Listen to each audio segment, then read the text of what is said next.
to the most recent of our meetings across the state. And this is in Albany, Georgia, and we are having the Rural Development Council is going to meet, and we're going to talk about economic development and education in this session. And we've been really pleased with the response that we've gotten. We've gotten a lot of good information and a lot of good ideas. And so we anticipate we will have the same today. We're going to have our local folks, Chris Cahilas, who's Daugherty County Chairman, Dorothy Hubbard, who's the Mayor of Albany and who's also the President of the Georgia Municipal Association, and Justin Strickland with Economic Development, to come talk to us and welcome us, tell us a little bit about their community. And all of our presenters today, I will remind you that what we're dealing with here is we're dealing with several questions. We want to know, what are the barriers to economic development? What are some things we can do to remove those barriers? We want to know how we can create jobs in rural Georgia and how we can enhance the quality of life in rural Georgia. And so if you would focus your comments on those areas and make some suggestions, that's why Terry's taking notes.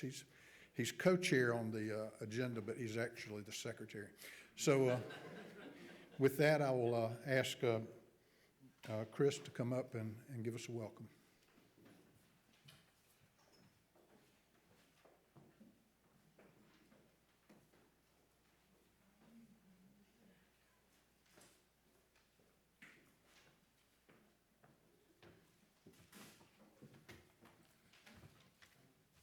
Good afternoon. Thank you, Chairman Powell and Chairman England and members of the House Rural Development Council and other representatives who are here, and many other folks that are here. On behalf of the Daugherty County Board of Commissioners, I want to welcome you all to Daugherty County. I also want to express my sincere thanks to Speaker Ralston for dedicating the resources and intellectual capital to this very important issue. It is very, very important to the people of Daugherty County, and while we certainly have many challenges in this community, we also have a lot of opportunities, and I hope that while you're here in this community, you can see and experience and appreciate some of those. We're a town of the haves and the have-nots. We have learned to do a lot with a little in this community. We're very proud of what we have here as well.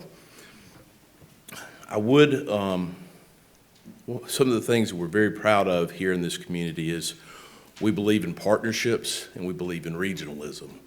And hopefully over the next day and a half, you'll hear about some of the things that we have done and many efforts that we have made, not always with the biggest pocketbook, but we do pretty well with cobbling our resources together to build a more regional approach, and we work together here in Daugherty County. While you're here, I want to encourage everybody to experience Daugherty County in Southwest Georgia, because Southwest Georgia is different than any other place. And I know many of you are not from this area, but I would encourage you to really experience Southwest Georgia. And I say that being a person that grew up just outside of 285 and moving down here 14 years ago.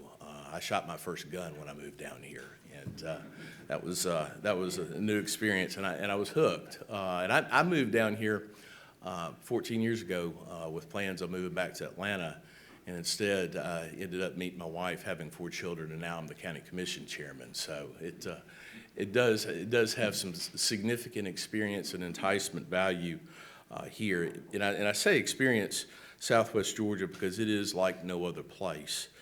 We have wonderful fried food. We have here in Albany an urban landscape. We are very proud of having state-of-the-art health care in comparison to so many other rural communities around the state and around the country. We have titans of industry such as Miller Coors, Procter & Gamble. We have a community that loves its military and that is proud of its military and very proud of its Marine Corps logistics base, which is a prized DOD installation that exists right here in Daugherty County, and would tell you that the Marine Corps loves that base. It's one of 3 in the entire nation and is the most energy efficient installation in the entire DOD, all of the DOD facilities. And that's through partnerships between the county and existing industry. That Marine Corps logistics base will actually be net zero with respect to its energy needs here soon, and actually producing DOD energy credits for other installations. We have a landfill that produces methane gas that actually goes and helps support the Marine base. We have an excellent educational system, and we do career-oriented training here. We have been working and made very significant strides with the recent establishment of this 4C Commodore Conyers College and Career Academy, which has everything from aviation, technology, to logistics training and many other of the very important industrial skills that we need here in the community. And we're surrounded by the most beautiful quail country in the world. You can literally, I can drive from my law firm downtown 10 minutes, 15 minutes, be at a quail plantation, or I can be on the Flint River kayaking and fly fishing. It is a unique experience, and what I would respectfully submit and challenge folks when we talk about One Georgia, to think about areas such as Southwest Georgia as being the bedroom community for other areas of the state, because we know it's wonderful. It's what led me to live here and work here and play here and raise a family here, and many, many others. When you come here during quail season, to see the number of millionaires that get out at the Albany airport is pretty impressive, very impressive. Y'all may have also heard that we recently had some tornadoes. In January, we had two whoppers. January 22nd was a tremendous tornado and caused well over $1 billion worth of damage. It's billion with a B, probably closer to $2 billion. It actually ripped through our industrial heart, causing tremendous damage to the Marine Corps Logistics Base, Procter & Gamble, Coates & Clark, which are three of our largest employers here in Dougherty County. And I'm very proud to say that we have a strong community. We have a very strong Economic Development Commission, very strong chamber. The mayor and I had to have a lot of meetings and discussions in working with those folks and those partners. And despite all of that damage, every single one of those major employers and industrial leaders did not lay off a single person, and every one of them is rebuilding right back here in Dougherty County. So we certainly have challenges, but we also have a lot to be proud of, and I hope that y'all all can experience Southwest Georgia and Albany. It's like no other place on earth, and we thank you for your very hard work on this very, very important subject. Thank you.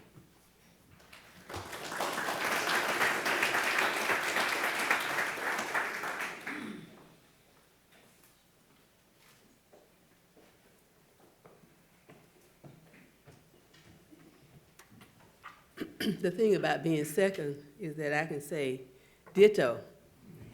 So I say ditto, and welcome to Albany. It is certainly my honor to welcome you, the House Rural Development Council, to Albany, Georgia, the birthplace of Ray Charles.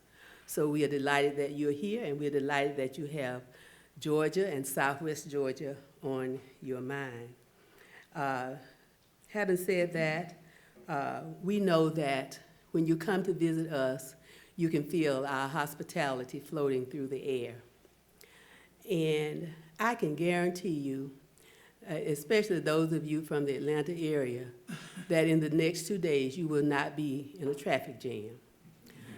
I can also guarantee you that we can get you anywhere in our city that you want to be in 20 minutes.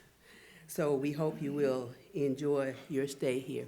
While we have issues, as our chairman has said, we have figured out in this part of the state and in our community that collaboration is the key to our success.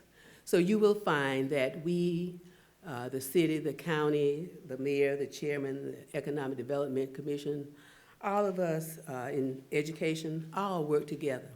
And certainly we too are thankful for the speaker having put this council together. And we are delighted that here, while you're here, you're going to be focusing your meetings on workforce development and education issues facing Southwest Georgia. We do have challenges, and our challenges, of course, include workforce development and training. One of the questions we ask ourselves almost daily is, how do we make sure that people are trained for the jobs that are available? We all know that they are not doing jobs the way they used to do.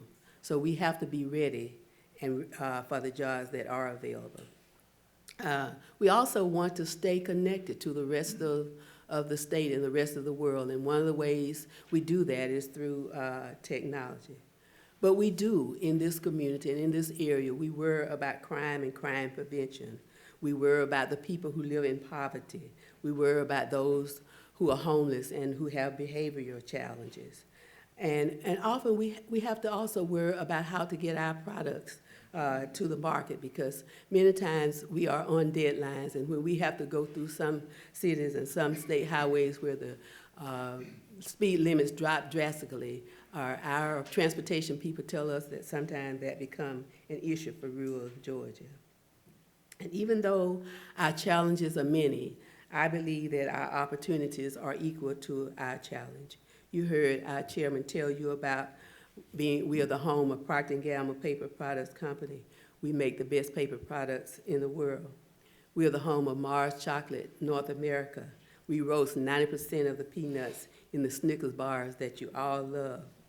And some probably, if you're like me, probably don't need to eat them, but I eat them anyway. And I eat them because we roast the peanuts right here in South Georgia, and we grow them right here in South Georgia. We are the only Mars plant that makes Goodness Knows bars. You heard our chairman also talk about Miller Coors, that is the third largest brewery in the country, and we are distributors of beer throughout the southeastern United States. Of course, we love our Marine base, and we are one of the 2 depots in the country. So, as you talk about workforce development and education, we understand and we know that those are major issues that are also facing us. As you deliberate on these issues, these challenges and opportunities facing rural Georgia, please know that we stand ready to partner with the state and anyone in this region to make our region better for the future.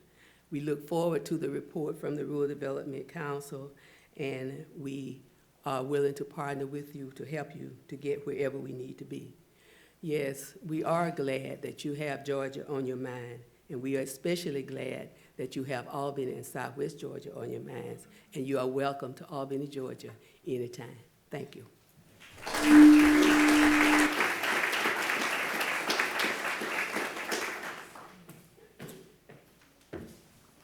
Good afternoon. I'm Justin Strickland. I get to work with the Albany-Daugherty Economic Development Commission. We're a partnership organization between the City of Albany, Daugherty County, and the Albany Area Chamber of Commerce. This is the first time I've ever had to follow Chris and the mayor to bring introductions, and I see why it's a daunting task, because I've trained them well. They've talked about all of our industries and helped promote economic development in our area. Welcome. Thank you all for being here. I'm glad to host you in Albany. My saying is that everybody is an economic developer or an economic destroyer. So thanks for helping develop our economy while you're here. I'll talk through quickly some of our other industries that haven't already been highlighted. A few years ago, we were fortunate to help recruit a new industry to Albany and Daugherty County called Websterant Store. Websterant is located across the street from P&G. Here, they distribute restaurant equipment all over the southeastern United States. When they came to us, they were originally going to employ 150 people. They now employ over 215 people as a warehouse and a customer service center. So if you get online and go to websterantstore.com and need a product in 2 days, it will ship from Albany, Georgia, and we're very proud of that and the investment that they've made. Thrush Aircraft is one of 2 crop duster manufacturers anywhere in North America. They make planes that are flown in over 80 countries, and are world-class, have grown from 85 employees to almost 400 employees over the last 10 years. And so we're proud of what they do to help farmers grow crops that feed the world. P&G, as it was noted, makes Charmin and Bounty. You all know what Charmin and Bounty does. Hamilton Relay is another great industry that we have here that we're proud of. Hamilton Relay, in the first tornado on January 2nd, was completely destroyed with employees in the building. They previously employed around 80 people. They do telephonic assistance for the deaf using telephones. So they expanded. Their facility with their local landlord was rebuilt in 83 days, and they're now adding 100 new jobs to the community. So we're proud of that. Miller Coors, as it's been noted, brews 10.3 million gallon. They brew 10.3 million barrels of beer per year. A barrel of beer is 31.3 gallons, so you can do the math on that. It's all of that good Florida and aquifer water that we pump out of the ground here to make beer. So we hope maybe later this afternoon you'll enjoy a Miller High Life, a Miller Lite, or a Coors Light. They're all brewed right here in Albany. If you go through downtown Albany next month, we're opening a new microbrewery called Pretoria Fields. It'll be the first manufacturer to go back into downtown Albany in a lot of years. They're going to employ around 35 people, have an event center space, and we're happy for that. I'm really happy that it is directly across the street from my office. Mars also, as the mayor noted, if you can't break your diet and eat a Snickers bar with peanuts that are roasted and grown right here in South Georgia, you can eat a Goodness Knows Snack Square, which is a low-calorie snacking option. Obviously, I have not followed those instructions. Pfizer makes Thermacare heat wraps here in Albany, the only place in the world where they're made, and 55% of the products they made are exported from Albany. And if you don't like taking medicine and want a heat wrap, use a Thermacare heat wrap and know that it's made right here. Coates & Clark has made yarn in Albany for almost 100 years. As Chris mentioned, in the second tornado, their distribution center was completely destroyed. I'm proud to let you know that they are rebuilding that distribution center and are adding employees as a result of new construction. So we're proud of that. All of our industries that have been impacted by the January tornadoes are rebuilding. We're very, very proud of that.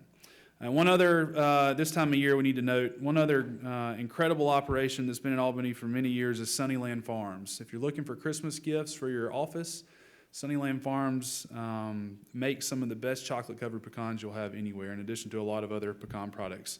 So you see the diversity of our industries. They're there.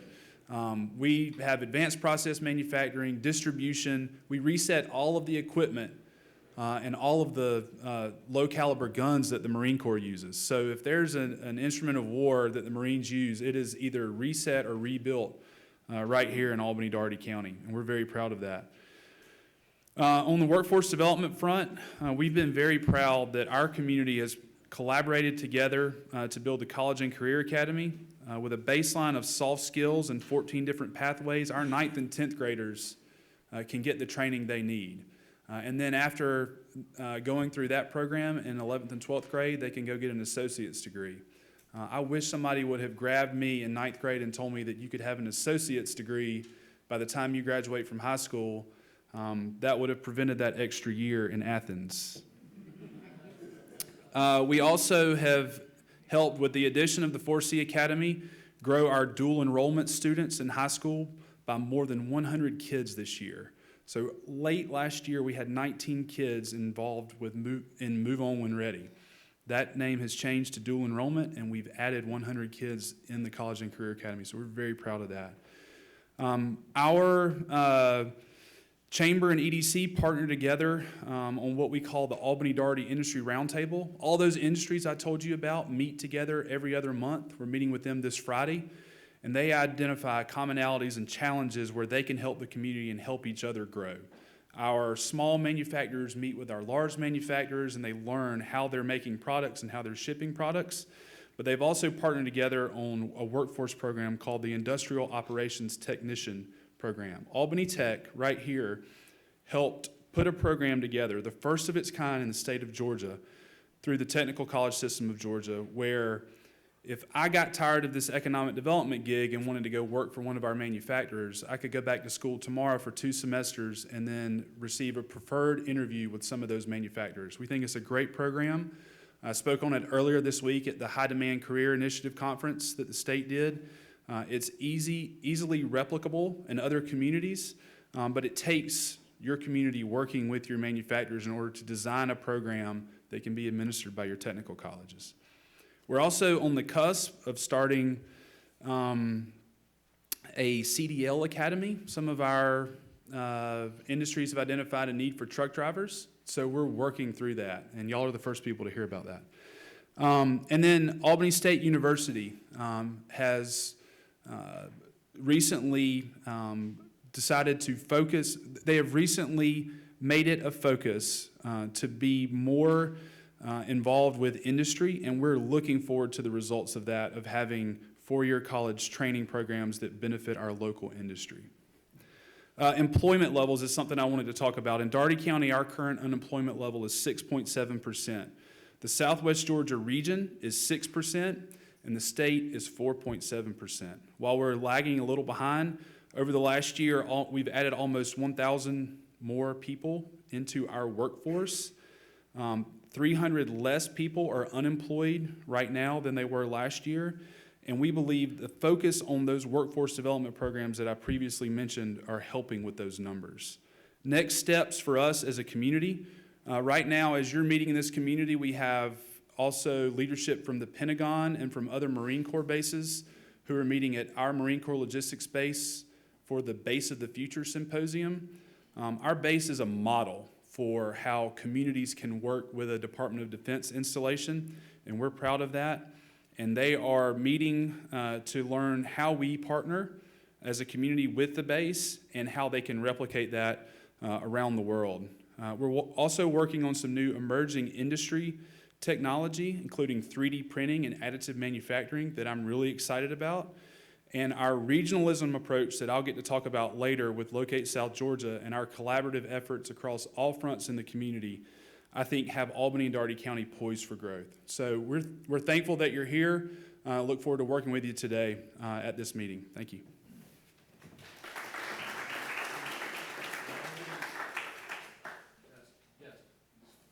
You stay up there and go ahead and take a seat. Sure. We noticed you need to go talk to our friends at Coach and Clark because you ran out of your socks or something like that.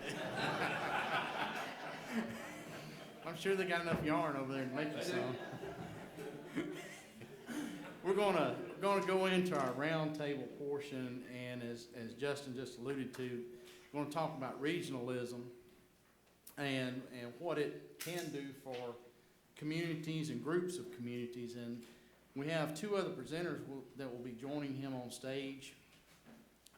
Miss Peggy Jolly is going to be going up there, and she's working with the Southeast Georgia Alliance, and I guess she's also the owner of Live Oak Concepts Incorporated. But she comes from a long, distinguished background of economic development jobs around this region and with Georgia Power as well, and we're glad to have her with us. And then someone that made a very similar trek to myself, Chairman Kevin Little, is somewhere. There he is, in the back of the room. And Chairman Little has served since 2000 as chairman of the Walton County Board of Commissioners, my neighbor just to the south. And I've always enjoyed working with him as well. And he is here to talk about something our neck of the woods has been very proud of on a regional project dealing with Baxter, and I guess now they're Baxalta or some other name. They keep changing names on us. But it's a joint development authority comprised of Jasper, Morgan, Newton, and Walton counties. And they've got a revenue sharing program with it. And so we're just glad to have him making the 4+ hour drive down here as well. At least know that somebody else had to make it. Just a little over 3. Oh, you got one of those special tags. Okay. So, but anyway, y'all, we're glad to have you, and y'all can draw straws or flip a coin to figure out who wants to go first. And then, I'm sorry, I left out Brian Anderson with the Columbus Chamber as well. So we've got quite a crew. I brought Andrea Gray as the attorney for the Joint Development Authority. Okay. She's gonna help make the presentation today. Good deal. So we've got a stage full of folks, and whoever wants to talk first, light into it, and we'll probably have some questions from the members of the council as well. I'll start.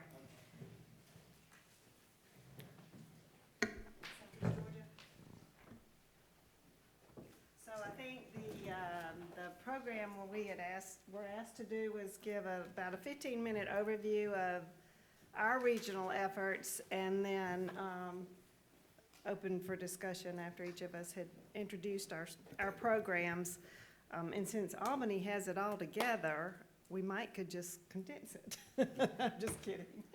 It sounds like Albany's got a lot going on. I was here back in the day when we started the quail hunt and Sunbelt Expo, so long time ago when we promoted regionalism back then. And it was very successful. So today I'm representing Southeast Georgia JDA, and we have been in existence since 2004. But we were formed at the request of the Georgia Ports Authority in Brunswick and Norfolk Southern Railroad. Odd way to form a joint development authority. Those counties hadn't worked together in any way, not that they hadn't worked well, they just hadn't had a formal arrangement. But at the time, the port was trying to attract Mercedes as a car processing plant into the Port of Brunswick. It is now their largest customer. But they were having trouble getting the cars to and from because of rail connections, both from Atlanta and Macon to Brunswick, but also the fact that there were a lot of traffic issues around the rail in Brunswick. And so Norfolk Southern said, fine, we want the project too, we're willing to help you, but we can't put this on our capital books. How can we do it? So the joint authority was formed to improve the efficiency of Norfolk Southern and get the Mercedes there. We agreed to form this joint development authority of 6 counties because we'd be more successful in getting grants, which could fund the project. Norfolk Southern would guarantee the grant payment repayments to the authority, so we had a guaranteed payment back on this. Number one, for y'all to hear that, there was an incentive for a public-private partnership through the benefits of having a regional effort in getting loan money or grant money from the state. So each county put in $5,000, and there's a reason why I'm going to show you these numbers. $500,000 we got from the Red Leg loan, which was another partnership we formed with Okefenokee REMC. We got that through them. The state, we were successful in getting $500,000 from One Georgia for land acquisition and improvements, and $1 million DOT grant to improve particularly the access in and out of the port. Norfolk Southern guaranteed the grant payments back. They also guaranteed for the life of the grants, which was 20 years, an annual management fee of $15,000, and then an incentive payment or another management fee for every car over 10,000 rail cars that passed over the track. So that goes through the year 2026. In 2009, we were asked once again by Norfolk Southern to help them put a passing siding track in Wayne County, which is one of our 6 counties. This increased their time, their efficiency in getting the cars around so that they didn't have to wait for trains to move. They hadn't been able, because of the improvements in Brunswick, to increase the length of the trains from 75 cars to 100 cars. And so, therefore, a passing siding was very much needed. We renewed our agreement with another $15,000 management fee that'll go through the year 2029, and also the incentive payments. So each county has, we formed, and each county has 2 representatives on the 12-member board appointed biannually. One is appointed by the county commissioner, and the other is the professional or manager of economic development in the county. At this point, we all have paid professionals. Executive board consists of a chair, vice chair, treasurer, and past chair, and that is voted on every 2 years. Part-time staffing is provided by me as manager and a CFO that handles the books. And we meet monthly with an annual planning session in January. So what happened? We completed the Colonel Island Connector in 2006, the second passing siding in 2009. Results from that public-private partnership investments was the shipping time for Mercedes reduced from 13 days to 2.5 days.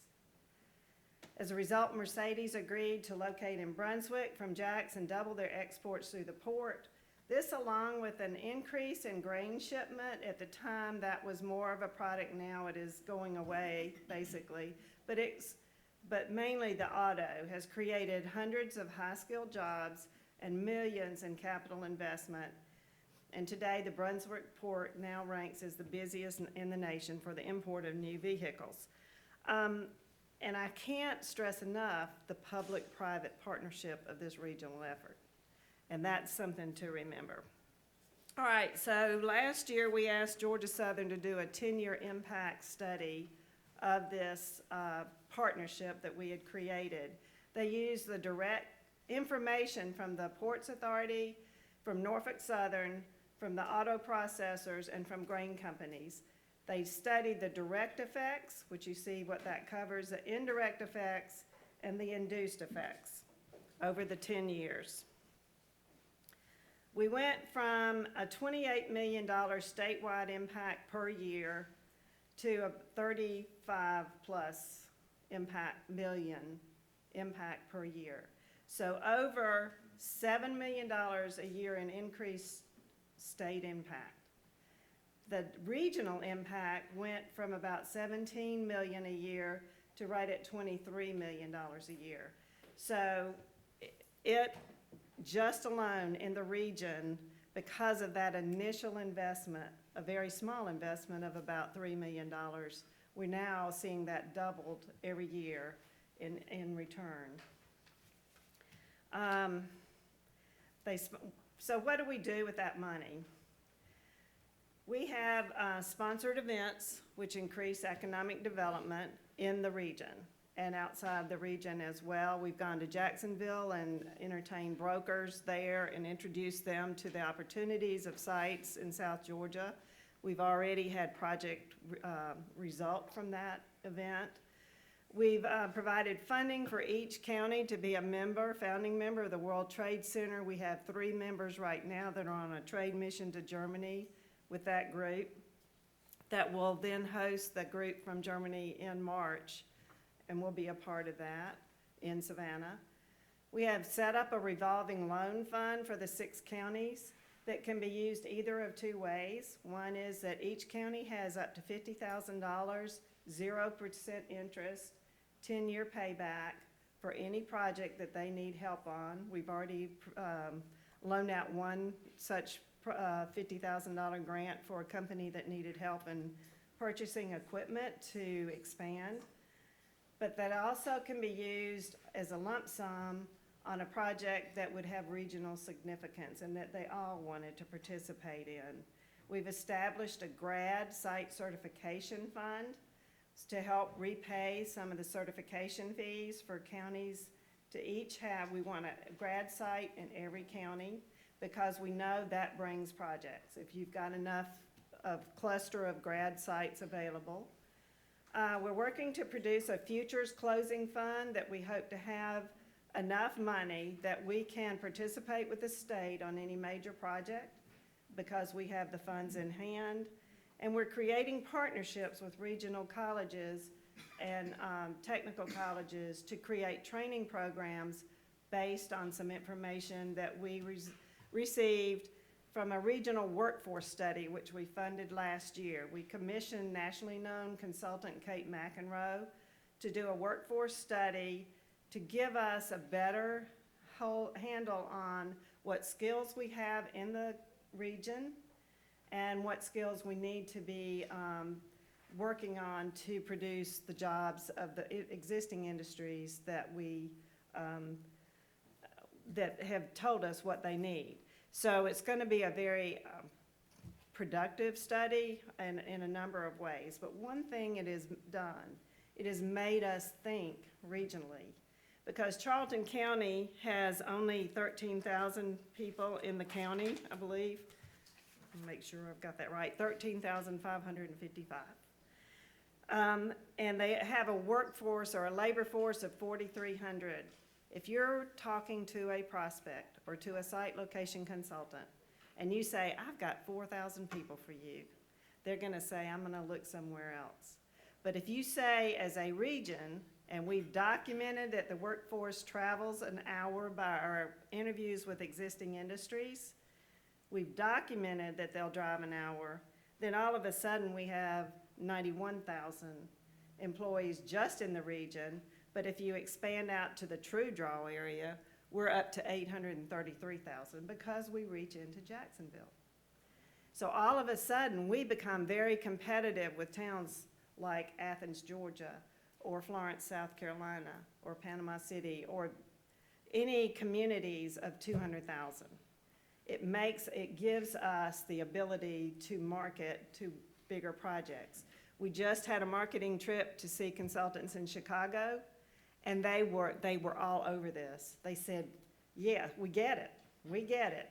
Send us the information. So they had a transportation equipment project in the works. We ran from our database a study that showed all of the job skills we have currently in the region, in our region, and it filled every need that they had for this company. So we know that we can supply transportation equipment companies by using regional numbers. And it's so important, if rural areas in Georgia want to grow, you gotta think that way. You gotta think big. So, what are the challenges?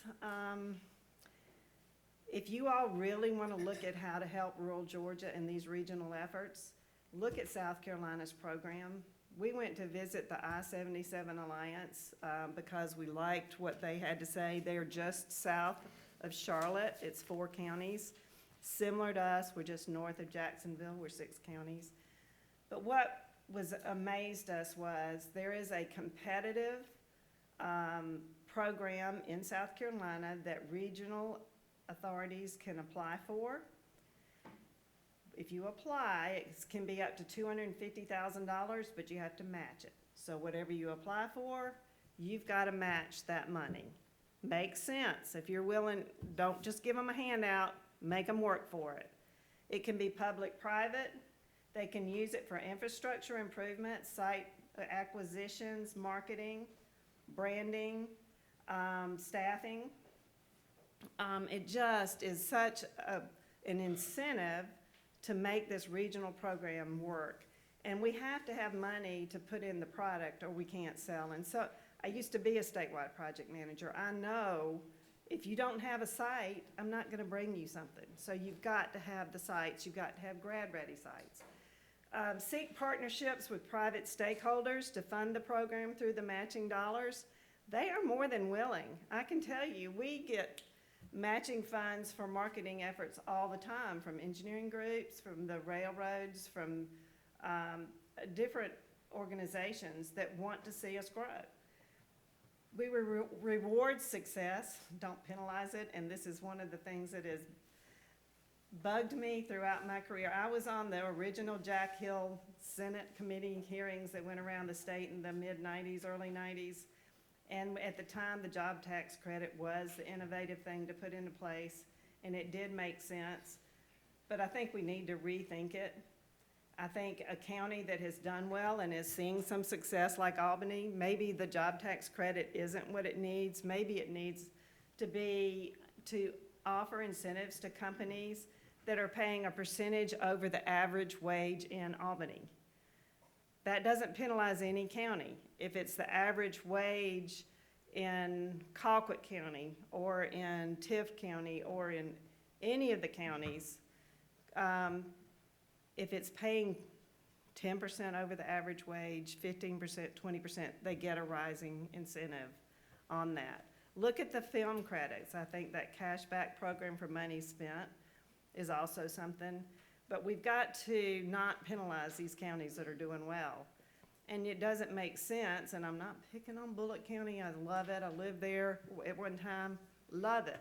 But it's a tier 1 community, and then I have little counties like Charlton that at times have been tier 2. It just doesn't make sense. But we could do it with percentage over wages. And then the final thing I would say is we need to educate the local officials. It's really an ongoing education for us to tell a county commissioner that we are not promoting their county because we're promoting a region. We're bringing assets to that county because we are working as a region.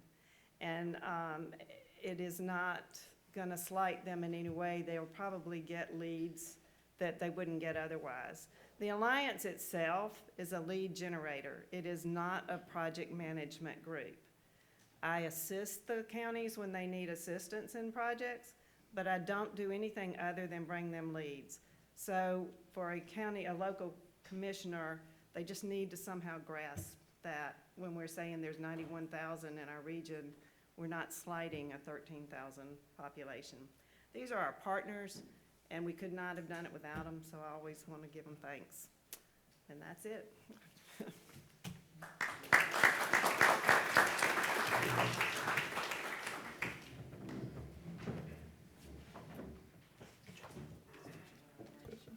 You wanna, I'm not technical too well, so Andrea's gonna help out. Is that ours? You just hit to the right. Do it right here. Yeah. All right, I'm Kevin Little, I'm Chairman of Walton County, as said earlier. I'm Vice Chair of the Joint Development Authority of Newton, Walton, Morgan, and Jasper. They formed this in the late 90s. I was elected in 2000, took over in 2001. So what we're going to present today is just a little overview of what's going on over that year, over those years, and where we are today and where we've come from. And so start, survive, and win. Goal is to provide a realistic view of the challenges and examples of how the Fort County Joint Development Authority overcame them. Challenge, creating an authority that can withstand political change. Till death do us part, financial investment and obligation. Down through the years, you change your political structure in each county or political leadership in each county, and you have people that may not see the same vision that the people did. As for ours, Jasper County, they are a little rural community. They don't have any land at all in the Joint Development Authority, but their forefathers prior wanted to be a part of this, and they're going to reap benefits, as you'll see as we go a little bit farther. But they did go through a political change when their commission and commissioners wanted to pull out. But the way we were already bonded and in financial obligations, they were not able to pull out, and so it was a good thing you were married until the end. In 1999, Joint Development Authority was formed by resolutions passed by the 4 counties of Jasper, Morgan, Newton, and Walton. 8-member board, 1 member of the Board of Commissioners for each county, and 1 non-elected citizen from each county as well. In 2000, Joint Development Authority purchased 1,531 acres with a $9 million bond. Land is within 3 counties. 3/5 of the land is in Newton County, 1/5 of the land is in Walton County, 1/5 of land is in Morgan County. Each county invested 37.5% by Newton and Walton, which were the bigger counties, and then Morgan was 15 and Jasper had 10. We're proximity to Atlanta. We're out I-20 east, Walton County, Morgan and Newton. We all come together, exit 101, and it's the regional, as they were talking a little bit earlier, our region, we can pull from the Atlanta area and talk that people are willing to move out or travel out away from the traffic and come our way to work and then go back home into the Atlanta area. Challenge, lack of experience in developing an industrial park and lack of initial funding to get started. That was one of the biggest challenges. It was When the project come along in the late 90s, there were some property owners from one of the counties sued the counties on trying to get this thing started because they didn't believe in it, thought it was a waste of money for the taxes. They couldn't see beyond their nose, which is a lot of times some people don't have vision. And so we actually went the public-private partnership as well.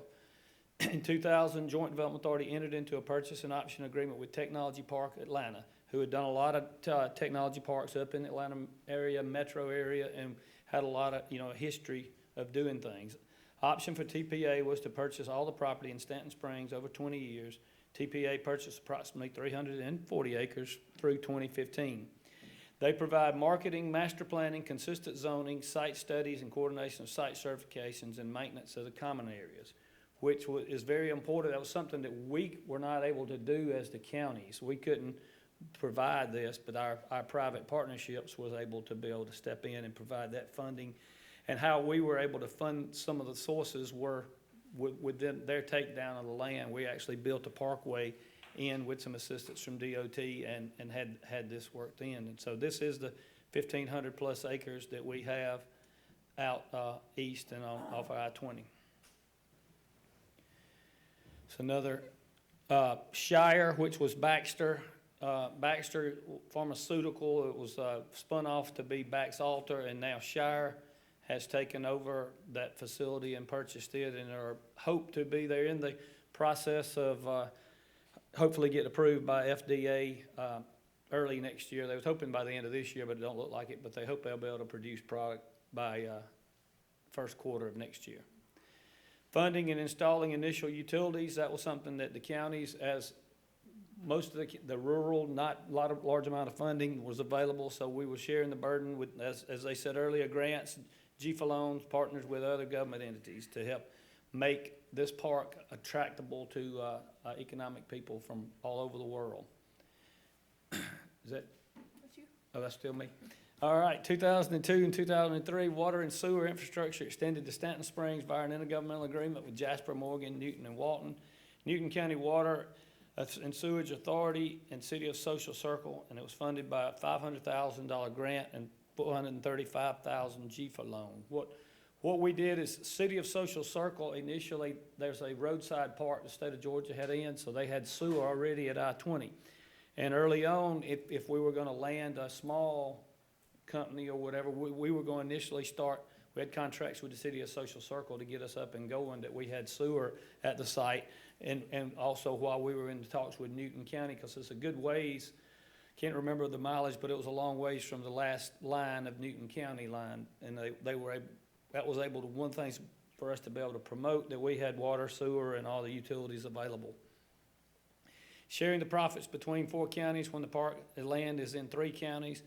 Solution was a revenue sharing agreement. This is, it could cause a little bit of controversy because elected officials want to brag on where it is. Baxter Shire, 150 acres, is all in Walton County, Georgia, but I only get 37.5% whenever they start paying their revenue. Newton County will get their 37.5, and the other 2 counties, so on. So one of the things is make sure that the revenue sharing agreement is in place prior to, because as political heads change, it's hard to go out and to Covington, which is down the road, and actually Baxter, when they came here, they called it Covington. And Covington, actually Social Circle is in Walton County and closer to the park. But the residents in Social Circle did have a hard time adjusting to Baxter calling this plant in Covington, Georgia, which it was really in, they actually went as far as to change some of the mail routing to where it would be a Covington exchange rather than a Social Circle exchange. So that, that's really not a big factor in the actual grand scheme of economic process, but at a political and local level, people will tend to have territorial and want to call that. So that's something that, the revenue sharing agreements and other agreements will need to be put in place. 4 counties and joint development are into intergovernmental agreements regarding revenue sharing. All taxes collected on property in Stanton Springs will be distributed to the counties based on their initial investment in property, 37.5, 15, 10. 2016 revenue sharing agreement rewritten to clarify collection payment and methods. Added signatories, 4 counties, 4 school districts, and JDA. Initially, when the original revenue sharing agreements were put in place, they were written at the time to project something may come someday. Well, when Baxter came, we decided to redo and look and make sure we were up and modern, and that was one of the things that we had to go in and redo and make sure that we had all of our revenue. Because the school districts, they could be potentially hit hard when you're looking at a 4,000 person employee company or more coming to an area, and they had to be prepared for such as that. And so we were able to get all that worked out. Infrastructure, roads, grants, loans, and faith that if you would build it, they would come. You can't go out and present a plot of land and say, here it is, if you'll come, we're gonna do it. And so we felt that we needed a parkway, and we were able to complete that parkway in 2008. Stanton Plains Parkway was constructed, 4-lane divided road, beautifully landscaped, $1 million from One Georgia grant, $400,000 from Joint Georgia DOT, and $1 million land profits from TPA, and 2.6 that we still owe. And so, but you can't show your property and you can't be a part of something if you don't have a nice entranceway and a nice parkway to show what the people are going to be getting. Gaining credibility as a development ready site. Getting certified. I'm going to let Andrea tell you all about that. Sure. As was talked about in the previous presentation, you can't overemphasize the importance of being grad certified. And also as mentioned, it's not cheap. You've got to do extreme stream and wetland delineations, geotech, phase 1 ESA, cultural resource evaluation. We're talking hundreds of thousands of dollars worth of site studies. But the benefit is that you're designated a grad site, you're looked at more favorably than other sites. You're on a special website on the state's economic development webpage, and the state will work harder to promote you, knowing that companies can come right in and be ready to develop immediately. And Joint Development Authority was able to attain that in 2011. Challenge, successfully navigating requests for proposals and the ups and downs and dealing with prospects. Solution, rely on your experts. And this is a quote from our current economic development expert: every deal is not a good deal. We have been lucky to have excellent local economic development professionals in our area to help us. Technology Park Atlanta, our private partner, has also helped us. But as you know, everything comes down to relationships. And honestly, the most important relationship is that with the state of Georgia and Georgia Power, who are critical in bringing these large projects to your area. Throughout the 20 years that the JDA has been in existence, we've had dozens of RFPs sent out, and some people come out and kick the tires, and some people kick the tires for 6 months, and we've had a lot of heartbreakers, one of which was Merck Pharmaceuticals. I'm not sure what year that was, but we lost that to North Carolina. Challenge, negative press, misunderstanding, general lack of support in the communities. Our solution is strong leadership and transparency. As you know, not all your taxpayers in 4 counties are going to see your vision and understand the long-term goals. They most often see it in the short term. Our success has really come from having strong leadership on the Joint Development Authority. Right now we have the county commission chairmen of all 4 counties. They sit on our board. And the relationship between the 8 men on our board, they're men of exceptional integrity. That has held us together more than anything else. You know, they've got a great vision long-term, and you know, they live or die together as a group. Transparency is key. You know, you've got citizens wondering, well, what is this Joint Development Authority doing? They're just giving away our tax money. We work very hard to be transparent. We do annual budgets. We do quarterly reports to the counties. We keep detailed meeting minutes. We meet once a month. If you don't know what's going on with our 4-county Joint Development Authority, you're just not paying attention in our 4 counties. Challenge, landing the big fish. Solution is state support and patience. Project Marathon relates to Baxter, as Kevin mentioned earlier. It was Marathon because it went on from 2009 until 2012 when they finally committed. It was a joint effort, and it cannot be stated enough that we could not have done it without the state of Georgia. Governor Dill was instrumental in that deal, and the funding that came through from the state was really, at the end of the day, what got it done. Baxter committed to bring 1,463 jobs, and those are high-paying jobs, average salary of about $60,000 per year, and they committed to invest $1.2 billion in Stanton Springs. And these are commitments. They are held to clawback clauses if they don't meet these commitments. Here's an aerial view of Baxter, which was Baxalt and is now Shire. It's a state-of-the-art facility. It's got, you can see the long building there. They have what's called the spine, and it's a long hallway, and off of which is all their storage and manufacturing components. And that spine is 1/4 mile long. Also down towards the left, you'll see a donut-shaped type building, and that is the state training facility. The state came in and I think spent about $14 million building a facility for Baxter to train its employees using Quick Start. And I'll show you another picture in a minute, but there's a courtyard in the center of the building there. It's not your typical state brick building. It's very state-of-the-art and impressive. The state, like I said, they were instrumental. They gave about $150 million worth of incentives to bring Baxter here, including the Quick Start program and tax credits. This is the picture of the state training facility, which the state put in Stanton Springs. And as you can see, state-of-the-art, modern, beautiful facility. Local incentives, of course, you've got to do your part, or do the best you can with tax abatements to serve as a conduit for state grants. We waived building fees, utility connection fees. We let them name the parkway, which is comical now because they've changed names so many times that we're thinking about putting a digital sign there, just in case. Kevin offered expediting permitting through Walton County. They have a whole room down in Walton County dedicated to maps and things for getting that permitted quickly. We chipped in on their on-site sewer pretreatment facility. On these deals, you really got to find out what's important to these particular companies, and this was just one thing that was very important to them.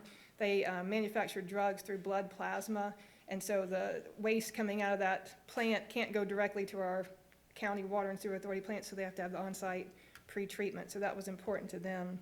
And the Water and Sewer Authority was a partner. They came in and put in $14 million worth of infrastructure on their own. So tax revenues, that's why we're in this, right? We did give Baxter a tax abatement. It's a 10-year phase-in abatement, pretty standard for what most of your communities are likely offering. But the payoffs are huge. We've got a $1.2 billion facility out there. So over the first 10 years of the abatement period, we're projected to receive $60 million in tax revenue. And that's broken up between, the counties receive about $21 million, the school districts get the lion's shares at $31, and then the JDA will be able to pay off all of its $7.2 million in debt. So the challenge is having substantial upfront expenses and looking at a long-term investment, and the solution is, of course, land the big one. The JDA's total expenses to date on land purchase parkway is $57 million. Which seems like a lot to swallow, but the counties have only paid about $9.5 million out of pocket. The rest has come from grants, land sales, timber sales, anything we could cobble together to get this off and running. But by 2028, so that's 30 years into the JDA's existence, the JDA could be completely debt-free. And you see the return on our investment, 425% over 30 years, one project. That's the end.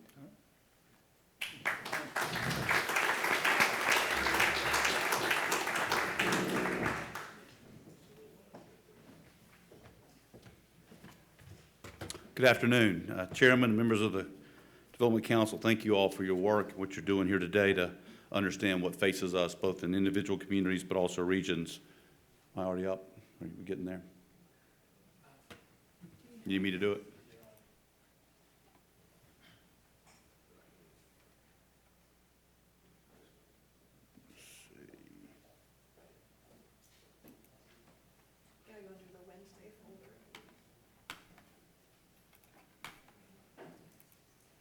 We'll get there.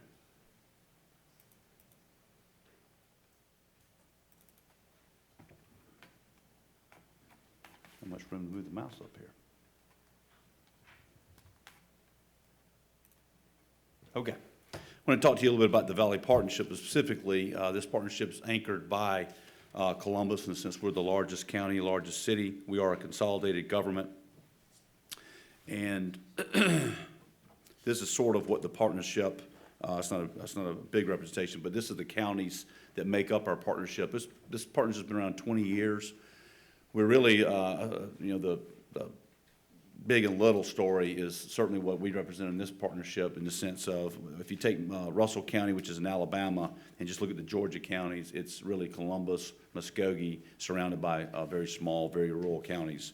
But because of that 20-year-plus history of working together, we've been able to make sure that we've got the talent we need to match with what the infrastructure that Columbus can provide. This region is made up of Russell County, Alabama, Marion County, Georgia, Talbot County, Georgia, Harris County, Georgia, Columbus, Muskogee, and Chattahoochee County.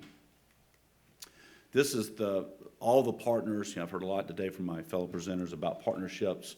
We take this very seriously in that we think anybody that can add value to what we're doing is an important player. And so all of these, which I'll get into a couple of these a little more depth, but we work very well even with the river splitting 2 states. We don't necessarily work with the Alabama Department of Economic Development, but we do have local economic development professionals on the other side of the river that does work with our team. And so if we can't, an example would be if somebody comes in with an RFP looking for acreage or a building, if we can't supply that, or we can't meet the RFI, we make sure we communicate with our partners on the Alabama, Russell County side, and they do the same thing with us. A little bit about product. I learned from my good friend Darrell Ingram's in the audience years ago about, if you're going to do economic development successfully, you got to have people, you got to have product, you got to have marketing. And so if you look at our region, most of it is centered in Columbus, Muskogee, but we also have some in Harris County. This is our biggest park that's been developed over the last few years. It's grad certified, 1,300 acres. It does have foreign trade zone designation. What I learned after getting to Columbus 2.5 years ago, though, is we haven't done the next step that's being required nowadays based on speed to market. You can have a nice park, you can have a good map, and even have the grad certification, but if you can't present those sites in a way that the prospects want them, meaning they can't walk out and just see a bunch of trees, they got to be able to see how their plant or their operation would fit on that. So we're doing a lot of work right now in reformatting these sites in a way that look more appealing, make sure that there's any wetland delineation that might show up that we can articulate as a local permit or a national permit, so that it's really marketable in a way that if we need to go move dirt the next day, we can do so. Benning Technology Park is our newest. It's right off the new Casita Exchange, can be completed in 2018. This has really been being built to satisfy what we hope is going to be a movement by Fort Benning to move defense contractors to Georgia. If you look at Fort Benning's history over the years, we've had a lot of defense companies have representation on the base and work with the maneuver center, work with the doctrine, work with the training, but if they needed a tank to web gear, it all got produced somewhere else. So our new commanding general is very bullish on changing the Department of Defense mindset as far as logistics and procurement, to have some of these new products that's going to be tested at Fort Benning and developed at Fort Benning actually become made in Fort Benning. So this park, we hope, is going to be the next phase of accommodating that. Harris County has gotten into the product business over the last few years, right on their northern end near West Point. West Point actually straddles 2 counties. This is a 500-acre park, about 5 miles to Key, and they've been successful with 2 suppliers so far. One's actually in the middle of an expansion right now. 4 suppliers, rather. 2 of them have expanded since they located. And this park's helping us a lot with the Kia operation, and we think it's also going to be open to some other types of industries, not just related to cars. Our regional workforce, about 130,000 people, as Peggy said. You can't just talk about what Columbus can offer any one county, but you got to play up that bigger picture. If you look broader than that, our labor shed analysis that we completed a couple months ago actually says we're about 500,000 within a 30-minute drive, and so we can tell that story a little better than we could before. Our unemployment, which was historically high for the first couple of years that I was in Columbus, we've had a good last 18 months that's been coming down, and so we're getting closer to the Georgia average, under 5%, but it's been a tough road given our rural nature and also the lack of interstate, not being on an interstate, having to use 185. We are seeing that Fort Benning is going to help us on the talent piece. We average between 2,500 and 5,000 soldiers will leave Fort Benning on an annual basis, and we're doing a better job of trying to get them back into the pipeline of the industries that are hiring. Our workforce is made up of these employers. Some site selection consultants were in town a few weeks ago to kind of give us an audit, and they were, this was one of our pleasant surprise slides. They expected to come to little old Columbus and see the school system and the hospital and maybe the county government be the largest employers, but we can show from Fort Benning all the way down to TSIS and AFLAC and the hospital systems and the Blue Cross Blue Shield, our newest expanded project. When you look at those numbers, it helps us on our retail development and the fact that we can supply work talent to other people. Major education assets, that's the good news. The not so good news is we, like a lot of places, don't have the alignment between our providers as we need. So we're working very hard with our Columbus 2025 regional strategic plan to try to tie in K through 12 in every county into our technical schools, into our universities better than we have in the past. You know, it's not enough anymore to get a degree, just to get a degree. You have to have a degree that's actually going to feed you into an open job. And so getting our higher ed institutions to kind of understand that a little more. You don't want to tell everybody that graduates high school you have to do this job, but you want to make sure you steer them into things that are going to help them. We've got a number of schools across the 6 counties, but with our strategic plan, we're using our Partners in Education program, which is I think one of the best in the country, over 300 business partnerships, of which 50% this school year, so we're only in month 4, have completely aligned with the goals of our Columbus 2025 strategic plan, meaning they don't get credit if they just give water or Gatorade to field day. They get credit as being a real partner if they're reading in the lower grades with students, or if they're providing mentors, career coaching, they're providing internship opportunities. That's where they get credit for being a truly aligned partner. And even through the first 4 months of this year, over 50% of those partnerships are completely aligned. And we've seen our test scores over the last 2 years go up because of the focus on literacy. Some of our corporate headquarters that are, again, based in our region, you know, AFLAC is probably the largest, most well-known. But Royal Crown produces not only their usual products you might know, they also produce a lot of cot beverages, which goes in the private label market. Synovus is a regional bank. W.C. Bradley, privately owned, been around since 1885.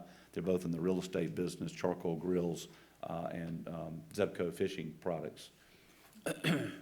Our global companies include Stepan, McCauley, NCR, you've heard of those names. Pratt & Whitney being the largest global company in the sense that they've just recently announced a huge expansion that is going to be one of our largest probably for a couple of years. And then our foreign direct investment in the last few years includes everything from H&K to Kia to Hyundai Daimler. Medical facilities, we are a medical hub for our region. There aren't much in the way of primary care, or certainly not hospitals in our counties. In some cases, there's triage centers. But these 4 hospitals, including Martin Army, because of our veteran population, gives us a good diversified healthcare system. These are our numbers. I'm going to get to where all this is leading in a couple of minutes. These are our numbers over the last 5 years, almost $1 billion in investment and almost 5,200 jobs. That, to me, looking at the state and looking at what I know about other communities, is a little light. I think Columbus should have been more aggressive and competitive than we have been, although those numbers we're pleased with.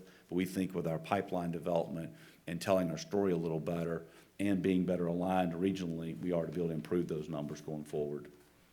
These are just this year's announcements. H&K is a new, we're doing assembly, now going to do some manufacturing. Pratt & Whitney is about a $400 million expansion, which we think will also grow. W.C. Bradley's doing some multifamily retail development in our uptown, and then it's the small in Gilster, Mary Lee. So all that being said, kind of set the stage of what who Columbus is and what our region is. We did embark about spring of 2015 on a strategic planning process. Spent about 18 months gathering data, qualitative, quantitative, surveys, focus groups, any way we can get information about kind of where we are. And from that, we developed really a 5 action area driven strategic plan. Our overarching principles are to increase prosperity, reduce poverty, and improve quality of life. The 5 action areas going from left to right are to focus on talent, focusing on improving our targeted economic growth. We've been sort of bidding on any project that came our way. In some cases, we've been going to shows and exhibitions with targets we really weren't set up to fish in. So we're being very deliberate about our core targeted economic sectors from aerospace, automobile, call centers, and financial services. We learned that our enterprising culture or lack of entrepreneurial capacity was pretty low compared to our sister cities, those we compared against. So we put a very full court press on developing an ecosystem around entrepreneurism. Vibrant connected places is how we connect neighborhoods better. And then last is our cohesive image and identity. I'm at the Capitol with you all during the session, and they'll say, where you're from. I'm from Columbus. A lot of people in Atlanta just point, like, y'all are down there, aren't you? Like we're in Florida or something. So we know that our brand is not as strong as it needs to be. The good news is we don't have a bad brand. We're just not known. And so we think over the next couple of years, as we get very strategic in how we spend money on marketing Columbus, we'll also become a better state asset. And we're in our 9th month of the first year, and we're well on our way to delivering on that plan. So I thought I'd throw in a couple of slides to kind of make the reason why I believe regionalism is important. It's always been important, but it's getting more important as we go forward. This is data some of you might have seen from the Georgia Chamber around 2030, the 2030 initiative. And if you look at this particular slide talking about the findings as far as who we are, that gold section in the middle, or what's called the Atlanta Metro 11 counties, the gray, or what the Georgia Chamber is calling hub communities or hub counties, that's 65,000 in population or more. And then everybody else is the rural counties, about 140. And then they go into telling us what's happening in those counties. So when you look at this study, the U.S. job growth is about 8%. Atlanta's above that at 10. The hub counties are about half that at 5. And then the rural counties are projected to be at less than around 2. So if you look at us as a hub county, we're going to grow at half the rate of Atlanta, half the rate of Georgia. But everybody that's in our region, that would be our cohorts who are helping us compete, they're going to grow at even half of that. So if we don't find a way to use that talent, to use that population as intentional as possible, we may not even achieve the rates that are forecasted. Population growth, you can see from looking at our area that Muskogee, Columbus is expected to grow. I think the number's 37,000 people over the next 9 years, which is actually faster than we've been growing over the last 30.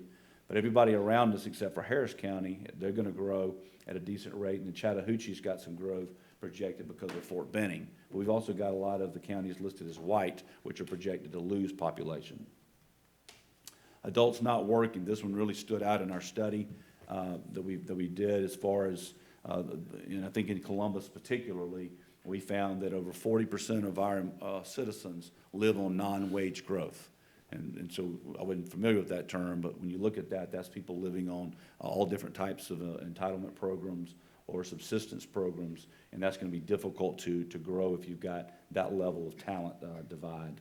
So you can see again, U.S. has got 28%, Atlanta 26%, hub counties 33%, and then the rural counties at 36%. Percentage of third graders reading proficiently or above. Again, looking at our region kind of in the middle, we've got only two counties that are above 40% reading proficiently. Columbus is about 28 to 30%, and then our other counties are less than 25. So we look at the fact that we've got 5 counties, including the Alabama county, as being providing the population, the workforce that we also don't have in Columbus. If we don't grow at the rate we need to, it's going to be hard to compete with those that are growing. So compared to some others, I came from North Georgia before I went to Columbus. You had Chattanooga that was healthy, but it was also surrounded by 10 other counties, both in Alabama, Tennessee, and Georgia, that also had enough population, had enough wealth, had enough infrastructure that they could compete. We don't have that luxury. And so it's difficult to keep our region working together in some respects when they don't get projects every day. They don't get somebody looking at their county. So we're having to constantly sell them on that your citizens are working at the plants that are in Harris and in Columbus. So I'll echo Peggy's comment about the job tax credits. It's very difficult. I mean, we look like we're a more wealthy county if you look at just a few numbers, but yet we can't compete sometime with those that have tier 1, tier 2, when they don't have the infrastructure. All of the counties around us are tier 1, and yet they don't have any infrastructure, so they're not going to compete for projects. So I think we all have to look at that incentive process a little differently.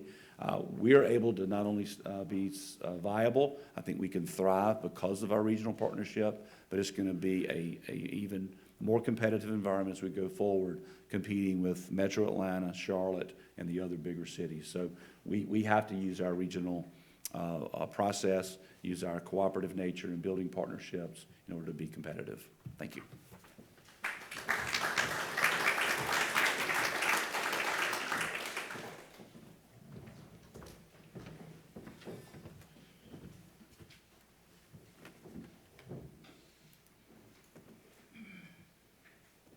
President of the EDC, and I'm also chairman of the AV club, so I always get tasked with doing the AV stuff, so here we go. There's no real exciting way to hold your attention after 3 other great presenters talking about regional partnerships, so I'm going to do my best, so thanks for bearing with me. Economic development is fun when there are headlines, groundbreakings, and ribbon cuttings. Other than that, it's a lot of work connecting people. So for us as economic development professionals, our jobs, if we're doing them right, are connecting people. I'm proud to stand before you representing Locate South Georgia. Now, Locate South Georgia is a collaboration of 21 different counties who've decided to connect their people. Daryl Moore, who's sitting here today, who's from Moultrie, is my predecessor. He served as our chairman the last 2 years. Locate South Georgia started about 10 years ago under the visionary leadership of Daryl Ingram, who's also in this room. Daryl, thank you. Daryl put together the communities in South Georgia who are buying power through Electric Cities of Georgia, who he represents. And so for a while we operated under those auspices, and at the same time there was another group who partnered together called the Southwest Georgia Chamber Council that had met for probably 20 years and helped sponsor and run the Georgia Quail Hunt that's held in Albany every February, that we have the governor and lieutenant governor down for, where we entertain business prospects and site selectors from all over the world and take them quail hunting. Sometimes that's daunting to put a gun in someone's hand who's never shot one and they're in the woods with someone else hunting quail, but it's fun. So Locate South Georgia is a new partnership compared to the people who spoke before me. We just this year got our nonprofit designation. We just this year hired someone to represent us as a staff person. Molly Giddens, who works for the Georgia Chamber of Commerce in Tifton, is our staffer.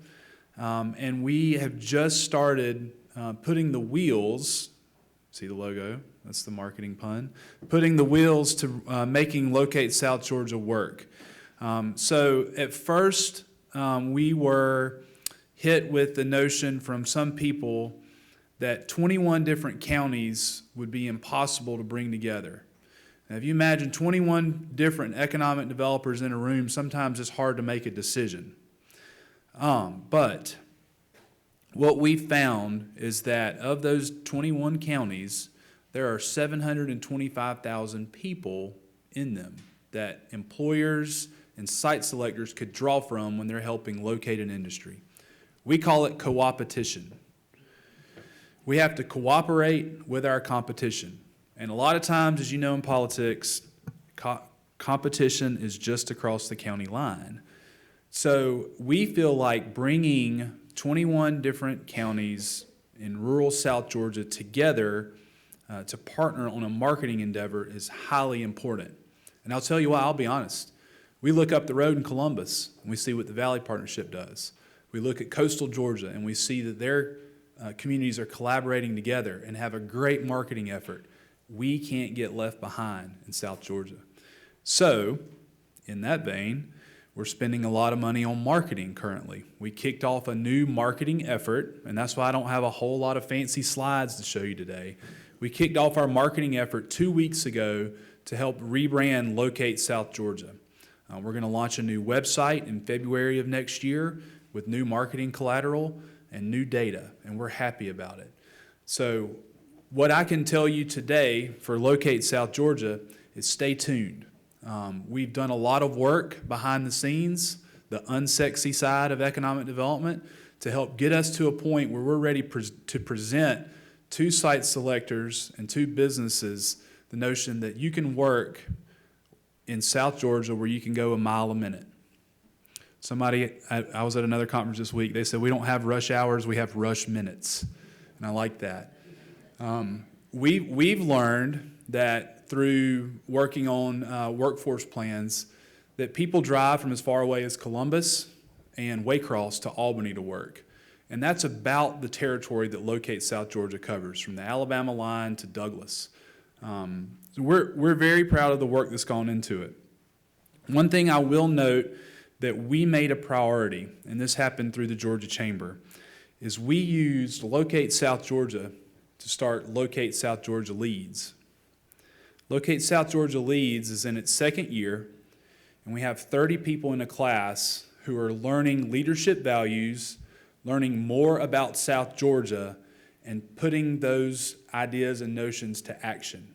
So some of the class members are here from last year's class. I'm proud to see them participating in political life. That's great for us. So we will continue through that partnership with Fanning at UGA to bring about leaders for South Georgia who can one day run for office, work in economic development, and help lead the charge to revitalize our great region. So thank you. Thanks for letting me speak to you twice today. Again, very proud of what Locate South Georgia is and what it will be in the future. So thank you.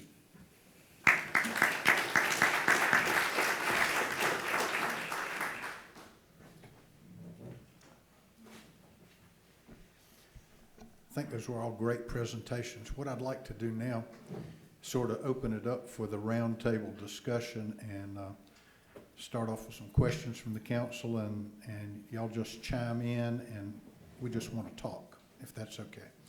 And I'm going to start off. Economic developers love to talk, so Okay. that's scary. Attorneys love to talk, so we're good. Well, let's talk and make progress. How about that? First thing I want to ask is the tier system. I think everybody agrees that I've talked to that it doesn't work, and that it distorts things. That first of all, projects are not going to locate in a community just because they get the tier advantages. And so if I want to locate in the Columbus area, then I may locate in Harris County if it's going to give me a tier advantage, but it's because I've already decided I want to locate in that community. But other than those, it has no impact on where people locate, and it's distorted because of the fact that I may live in Brooks County but work in Lowndes County, so I spend all my money in Lowndes County, but my income is counted in Brooks County, and then it distorts what may be the tier in that community.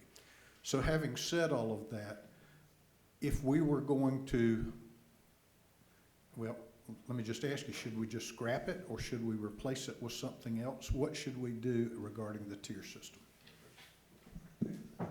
So the tier status for Daugherty County is tier 1. And so I would say don't scrap it. For me as an economic development professional, it helps when we compete against other major metro areas who can't offer that job tax credit, because we do have infrastructure and we do have industrial parks and we do have a workforce and we do have educational institutions here who can in turn take that as one of the value-added incentives to companies to come to this area. So we're proud that we're a tier 1 status when it comes to being able to offer that to a prospect, but does it hurt me as a lifelong citizen of Daugherty County and Albany when I look at the rankings every year and we're one of the lowest 40 counties? Hell yeah, it hurts. I mean, it's tough to to realize that in my job, I'm supposed to improve that, but I also know that if I improve it, I can't offer the incentive to a company if we do grow out of that tier 1 status. Go ahead. All right, I'm gonna rebut that. You heard me talk when I was talking. I've been, and I've been on both sides of this. I mean, I've started out in Colquitt County, so I know how tough that is. I think if you, anything after 20-something years needs to be revisited and tweaked. Do we need to help the rural areas? Absolutely. But is job tax credits that every consultant, site location consultant will tell you is not worth the paper it's written on, because that's really not what they want. But I think what we're trying, our goal across the state, but particularly in the rural areas, is to increase the quality of life through wage increases in the state. So if you want to incentivize the right thing, which is your goal, is to incentivize better pay. Better pay can mean different things to different counties. But I think that should be the basis of what you're trying to do, the goal you're trying to achieve. Let me stop you there.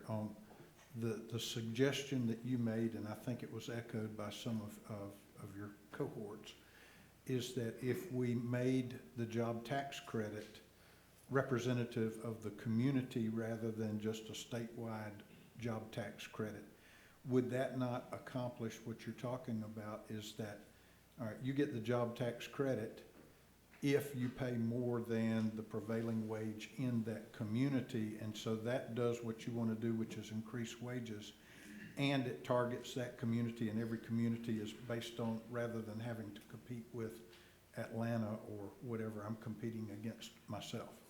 Absolutely. Great way to go. I would just add, take Columbus, we're considered rich by the numbers.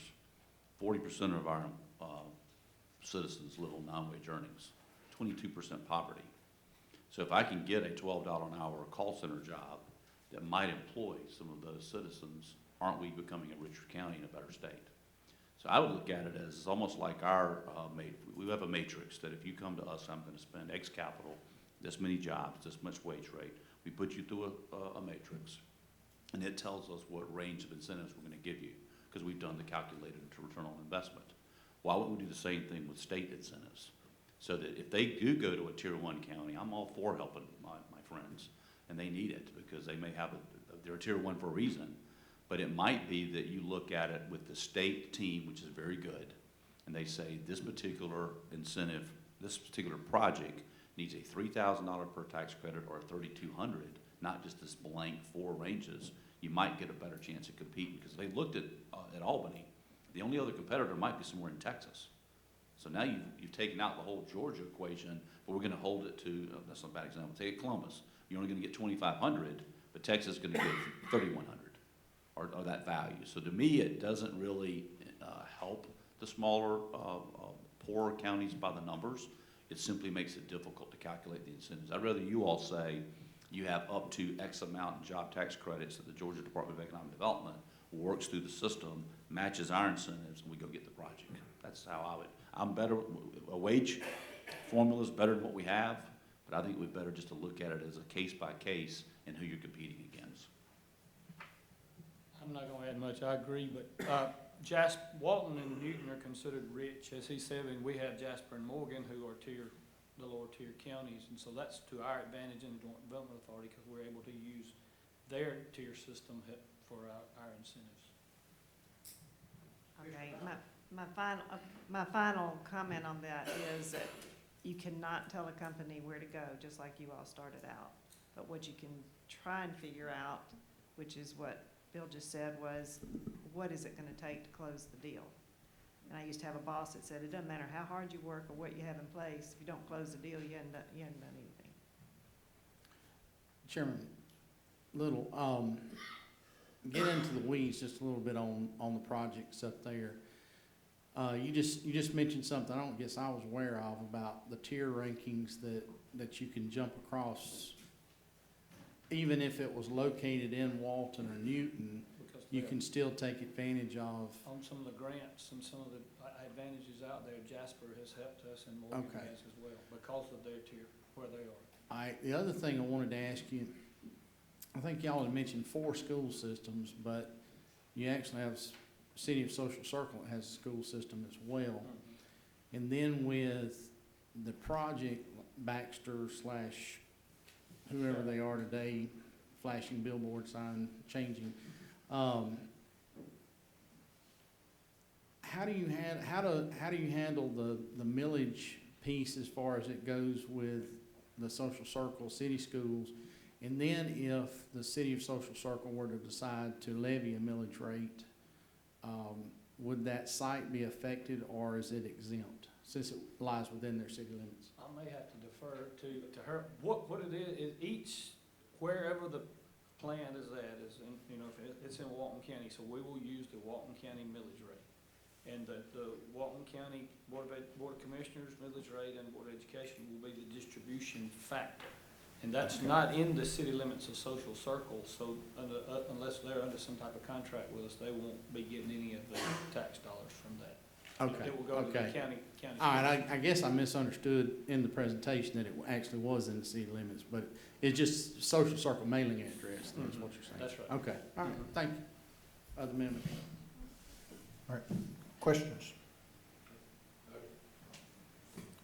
Robert? Question, to Brian Columbus. Getting back, you've been very successful, in your chart here on, landing jobs, investment, Columbus. But what about the other members of your Valley Partnership, such as Talbot County? Have you located, is the partnership located any jobs there, or are they simply there, for the tier system as well? Is that why you have them in the partnership? Well, if you look at their unemployment rates for our region, almost every county is pretty much in the same range. So if there weren't the sharing of workforce, it'd be a lot worse. So we don't have Talbot County, which is one of the poorest counties, at 10% unemployment, and Columbus at 5%. They're both around 5.5%. So because of our road system and proximity, the jobs, even though they're mostly in Columbus or Harris County, people travel a good bit, as others have mentioned. We have had 2 expansions in Tallman. The companies have been there a long time. We're just now working with them on trying to work on a grad certified site, but unless, and I'm the new guy, so I can't quite tell elected officials what to do. We're gonna have to go the route that my friends have gone, in the sense of sharing an infrastructure investment and then sharing on revenue down the road, because Talbot or Marion or Chattahoochee may never be able to afford the infrastructure that's required. So that to me is the next step in not only marketing, but also we provide the staff support. Now, again, you can't tell somebody, county manager, I'm gonna come do your job for you, but we've got the economic development experience. We're demonstrating that we can win projects. They're now, again, in the last 2 years, we've worked harder to get them to understand we're there to help them compete with others, not competing against Columbus, because we may have been already out of the game. It could be their site's the one preferred, so we've got to help sell that site as much as against maybe in Alabama or Tennessee County. So no, I'm not, again, a new guy, 2 years, not happy that the region's very much Columbus-centric. But you also got to understand that a county can't compete without infrastructure. And so they may have the best pasture land in the world, but if there's no water, no road, and no sewer, you're not going to land a project. So we're just now trying to help them do an audit, understand, can you take the land you control, what would it cost to convert it to be marketable? That's the next step. Yeah, and could I follow up, Mr. Chairman? And that's the big question, I think, for me, is does the state investing money in infrastructure in these rural counties, or is it better just to make you a hub county such as Columbus, the competitive place, and do that and let other people travel to those things? Is that gonna be the reality? I don't wanna invest a lot of money that foolishly or that won't be used on infrastructure if it's not gonna go there. I think if a county can show that it's got potential to compete, but it's lacking $500,000 for a sewer line, that would be something the state ought to look at, because they're not gonna be able to do it on county revenue. The 2022 T-Splosh, which we have in our region, thankfully, will be up for reconsideration. I mean, the 22 since we reconsider it, there's already a talk about we're gonna not have, 8 counties sharing that money. So that you can make those counties even poorer by the fact that Columbus and Harris could partner and keep it all. There's gonna have to be a thought around how we provide, and I've heard this from the Deputy Commissioner of Economic Development.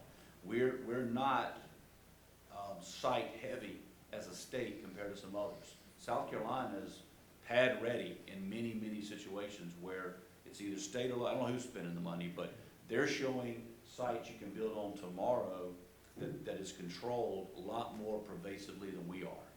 We've got an 1,100 acre site that a private developer owned and has now put, I don't know how many millions of dollars, but they ran sewer more miles than any other developer ever would, but it's between us and Harris, which could be one day a very marketable site. But that still ain't gonna help Talbot or Marion or Chattahoochee. So I think that analysis or conversation ought to be had by you all, because if you don't have, infrastructure, it used to be, Darryl, you can correct me, it used to be you had to have incentives and infrastructure. Now workforce is the #1 question. Talking agree or disagree. Incentives, they expect you to have them. They expect you to have water and sewer. So if you can't show up with that answer and you say, oh, I can get that pasture ready in a year, and I'm not picking on pastures, we need those too, but we gotta have the ability, speed to market. When I was in the carpet capital for 15 years, by the time they knew they needed capacity for manufacturing, it was a 36-month cycle. Now it's 13 months. When production says I need another 100 million yards of production, you better have a plant open in 13 months. That's hard to do if you gotta go site, find a site, grade it, and then build. Well, let me ask y'all, sort of building on that question, but taking Peggy's comments about what they did and her suggestion that we replicate the South Carolina model and what Kevin has done by contract, if somehow or another we were to, by statute, incentivize the creation of these partnerships and provide for the sharing of revenues, then those counties that do not get these sites now, but if Columbus said, hey, we're gonna get part of the revenue no matter where it's located. And so we can develop that, help you develop that pasture, and all of us apply for grants, invest money, because what we're talking about is helping those counties that are never going to see any growth, and the only thing they're gonna do is, best efforts is gonna be a veteran community, but they are never gonna get those jobs. But if the revenue is shared, if the model is there so that we have, by statute, allowed what they did by contract, what you're saying that South Carolina does, and what y'all did by agreement. But if we did that by statute so that then the valley could then do that kind of thing, would that not make a difference? Absolutely, and again, I'd echo Peggy's comment that you gotta have skin in the game. So, regions work when everybody really puts down their own agenda and try, and we're not there in many cases. We've got every year somebody drops out, somebody comes in. But if you find a way to incentivize that working together is better than not working together, then I think the state gets a better return on its money as well as the region. I would not incentivize a standalone county or two when you're not gonna get that return. If you haven't looked at all of the 2030 data, it's pretty sobering. And so if you look across the state, and South Carolina does this pretty well, and they're a lot smaller state, I'm from there. But you got the upstate, mid-state, and low state as far as their regions. And then in my hometown of Florence, they even have a regional partnership over there. We don't really have as established regions unless people like these folks have done it. And so if we could find a way to look at the data, again, that whether Chris's team did or somebody else's, and find those hub cities and build around them, find out who's got the strengths, who's got the ability to play, I think we move the state forward faster than right now. It's kind of, let's all work together till your project's coming looking at you and then I'm your competitor. We do collaborate, whatever word you said, decently until it gets too personal. So I think we gotta find a way at some level to really push regions as the Huntsville region does, the Charlotte region. And Charlotte and Rock Hill, South Carolina work better together than any place I've seen, and that's 2 states. So they gotta find a way. We argue with Phoenix City every day. It's getting better because the leadership's been elected, says we can't keep being mad at Columbus because they got more money than we do. But it's gonna take time if we don't put some things in place to drive that conversation. And I just want to chime, I think that the state could incentivize this because the vision from Jasper way back in the late nineties, I mean, they're a timber county, they'll always be a timber county. There's no way they're gonna ever be able to bring industry to Jasper County. And so them buying in as a partner into this industrial park along I-20, they will probably in the near future bring more revenue than they ever could imagine to their county. And I think that, I was gonna quote the number that was written out, but I'm not. Because they're actually winning the lottery, really and truly, is what they've actually done in Jasper County. But I think if the state would incentivize this regionalism, then, as he said, the hubs, because you can't put water and infrastructure in every county around. So we did it adjacent to I-20. Every prospect wants that interstate system to be quickly. We're close to the ports, we're close to the airport. And so that's what everyone is coming and looking for. They want that proximity to all that. So you as the state, representing the state, need to partner with some of the economic developments around the state and put this together. But it is gonna be a white hair grinding type of situation to sign these things like we've signed, where you can't have somebody pull out, you can't have somebody do this just because they changed political office. It's all in for one Georgia and going on forward is what you're gonna have to do. I guess I would weigh in a little bit, and I do believe in incentivizing regionalism. I'm not quite on board with making it a jointly owned park. I think you need to find the best piece of land and have success. I grew up in Atlanta when Fulton County was the only county showing any success, but it took Fulton County filling up for it to go to DeKalb and Gwinnett, and the same thing is happening in Savannah. Savannah's out of land, so they're now having to partner with Bryan and Bullock and Liberty. So I think growth will happen. I don't know that a jointly owned park is gonna drive it, but regionalism will. And I'll just, The reason that the jointly owned park is attractive is because of the competition issue. Because, you know, it's great to say I'm gonna be part of a joint development authority, but if all of the projects are gonna go to Thomas County rather than to Mitchell County, sooner or later I lose my appetite for that. And so if you have a revenue sharing model, it doesn't matter where it's located. You locate it on I-20 if that's where the prospects want to be, but you've got a revenue sharing model, and then I can promote it. I don't care whether it's in my county or not. I'm gonna get the jobs out of it, and I'm gonna get part of the tax revenue. and I'll just add, our revenue sharing agreement covers our 1,500 acre park. Now, Walton County, Newton County, Jasper, and Morgan, they have their own economic development folks, and they do try to cite companies just in their counties, and we don't share tax revenues on things outside of Stanton Springs. But the reason it works is because Stanton Springs has a certain niche where the biopharma, development plant, where we don't want big, smokestacks or metal-sided buildings. We have a Declaration of Protected Covenants. We have a specific niche. And so I think, that's key to understand. We don't have revenue sharing between the 4 counties, just in that one area. Yeah, I hope I didn't say that the only incentivized joint park, that works. Augusta's got a big one that works well across 2 counties. I think that would be Peggy's point. Where can we be the most competitive? It may not make sense to put a business park in a certain park because you have no access to the interstate system or no access to maybe it's too far south from where the nexus of people are. So I think it ought to be incentivized. How do you develop your assets best to compete? And then how does the state play a part in that? That might be a better way I look at it. Brian, on your point about Phoenix City, just always know they bring 2 guns and a knife to every time you meet. We're trying not to talk about guns, Chairman. Tough year. Miss Peggy, on the South Carolina program that you were talking about, on the matching grants, how does it differ from our One Georgia, what we do with One Georgia and REBA? It's not project related, it is program related. Okay. So you apply, every year there is a certain amount of money designated for the program, and it is out for grabs. You have to make an application, you have to show how you're gonna match the money that you're applying for and how you're gonna use it. As I understand it, there's not a whole lot of boundaries around how you use it, but it has to be justified.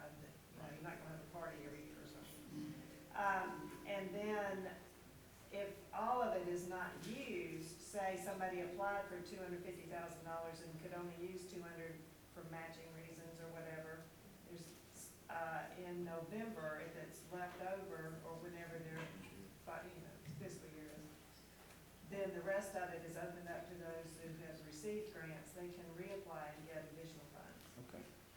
You said it capped at 250. I think it caps at 250 is what I was told. Ed Runders.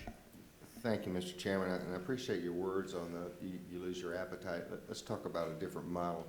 There is a social and political disconnect many times from one community to the next, and you're smiling because it's stating the obvious, and I get it. They vote differently. There's a question of, can you, I hate to say it this way, can you trust them? They always want to say, let's do it while we're groundbreaking.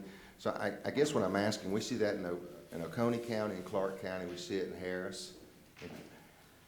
But if I'm in Waycross, I'm sitting there going, well, we're really talking about mid-level markets. If this is rural economic development, so I want you to maybe get in the weeds a little bit on even not hub cities like Columbus or Albany or Valdosta, talk about that. And then secondly, let me just ask you this, why isn't it as simple as a shared cost model and a shared revenue? If it's about trust and Muskogee's landing all the jobs, why don't we just say, since you're 60% of the population, we're gonna get 60% of the revenue, and the rest of y'all will always get your 40% proportionately. Why isn't that fair? So you guarantee you have the buy-in. If it isn't just about everybody protecting their own turf, because we see it all the time. What's wrong with that kind of model? And then talk about the small markets for me, if you would. I think their model was pretty fair, that whatever you put in, you got that pro rata share of return. But I think if you don't ask somebody to put skin in the game, then you're off the bat. I'll tell you one tri-county park that I'm aware of, and Daryl, you're gonna help me, but it's Appling, Bacon, Jeff Davis counties. Is somebody from there? No? All right, I used to cover that area when they were in my region, and it started out with a whole lot of trust. There's a whole lot of synergy actually in those communities, and when you work through the state like I did, you'll find that there's a big difference between Thomas and Coffee County, for instance. I mean, they're 30 miles away. But these three counties seem to get along that way, but there's one county that's not able to even pay for their maintenance share, annual maintenance fee. And so Appling has had to every year pick up that portion of the maintenance. But the payout, if there ever is one, seems to be set in stone that it has to be given back, paid out by the pro rata share. So I don't know, it's very hard to structure that. You do have to have it. Is the trust in landing, is the, make it maintain the, let me rephrase. yeah. That person that doesn't have skin in the game, and I'm a huge skin in the game fan, that little Talbot County that he was referencing with 8,000 people, isn't that trust and not have someone eating away at that issue all the time in the media? We see it every day. Wouldn't you say that's worth that much if they just play nice in the sandbox? Yep. But if they always lose, they're always going to be in the press not playing nice in the sandbox. I think there's a real disconnect between the bigger areas saying, come with us, we'll help you, and people are going, well, there's a reason we moved out. And I don't know how to fix that. You know, and I'm not in West Since Alabama. you mentioned that, we have had the hardest time with Jasper in the press, because they have not been able, as I said earlier, they couldn't see that, I don't know how much press is in the room, but they really could not see the vision that their forefathers saw. I just hope that this lady that has bashed us from Jasper County, basically, there's been very little negative from Walton, Newton, and Morgan. Most of it's come from Jasper, and they don't even have inconsistent, but their payout is gonna be so much because they've had the skin in the game all along. I just hope that she lives long enough where we can all rub those hundreds of millions of dollars in her face. And I get that, but I can promise you, because finally, Mr. Chairman, I see that sometimes, but I can promise you, Jasper County's not always 100% wrong. That's right, I agree. You gotta find that balance, and that's all I'm looking for. Because it's just a visionary thing. Right. Some people said, you know, but Jasper is never gonna be affected landmass wise. All they're gonna do is be winning the lottery. They're gonna be, whenever Shire starts paying out, they're just gonna rake it in. Thank you, Mr. Chairman. One quick footnote, the chairman's comment earlier, you gotta constantly educate people about this topic. I mean, even with, the 2030 data, again, if I had not been in Muskogee, I'd been one of our supporting, it'd have been a very bad day to see what's projected. It doesn't mean it's gonna happen, but it's what's projected. And then have the next day a county call and say, you know, we're not getting anything out of you guys, so, we're gonna stop paying you $2,200. I could get very selfish and say, you know what, we're gonna be doing just fine. I could operate Columbus, Muskogee without, you know, for a while. But as Peggy said, we're gonna run out of land at some point. Chattanooga's just not going through that. I was up there for a number of years, and they have no easily developable land left. 400 acres, I think, is what's in their inventory. So they're now starting to jointly market the region with Dalton and with Ray County, with Marion County. So I think it's a matter of where you are in the process, but you gotta constantly guard against that, not letting elected officials. And some of that happens from North Columbus to South Columbus. Absolutely, it's in every, so it's a constant education process. We try to use it as we're much better together, mutually beneficial than apart. But if you get your toys and go home, then, you know, I'm not gonna lose sleep today, but I'll keep trying to get you back in the game. One other way the Joint Development Authority and our revenue sharing agreement is pulling things together well is because revenues come from the company and they first and foremost go to pay the JDA's debt and operating expenses. So the JDA is really managing that part and controlling the money so there's not squabbling amongst the counties and one county can't pay and the other have to pick it up. So the way it flows down through the Development Authority, I think, is key to have that overall management. But if you built the park without a project, you would get the other side of that. Clay? Thank you, Mr. Chairman. I'm thankful for this topic, the regionalism and partnerships and such, and I'd like to see that it's more than just it works good in theory, and to see specific examples where this is coming through, and to get elected officials from neighboring counties to agree on anything, and you know that's incredible, and y'all done a great job. But one of the things that Brian talked about that really jumped out at me, and I'm not a professional economic developer. I know some of the important things in bringing new prospects to an area include your grad sites. It includes local infrastructure, your proximity to the port or to rail. And one of the things all of you look at is the amount of workers in your area, and we're trying to make our regions more competitive by pulling out and out to get more workers. But Brian mentioned something about, it was the weirdest, it sounded like a political thing, something about the 40% non-wage, what did you call them? Non-wage earnings, Non-wage earnings. that's what the consultants call it. And I was wondering if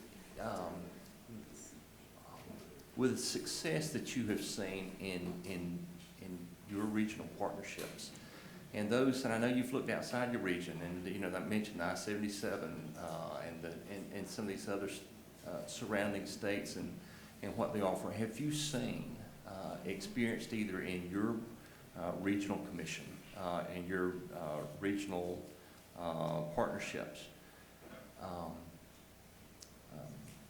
some public-private partnership in whittling down a 40% non-wage earner in the area is a tremendous potential workforce that would be a feather in your cap if you could solve the problem. That's right. Okay, but it's not all old counties that we're talking about, so, but there are, let's just face it, there is a large population of non-wage earners that are potential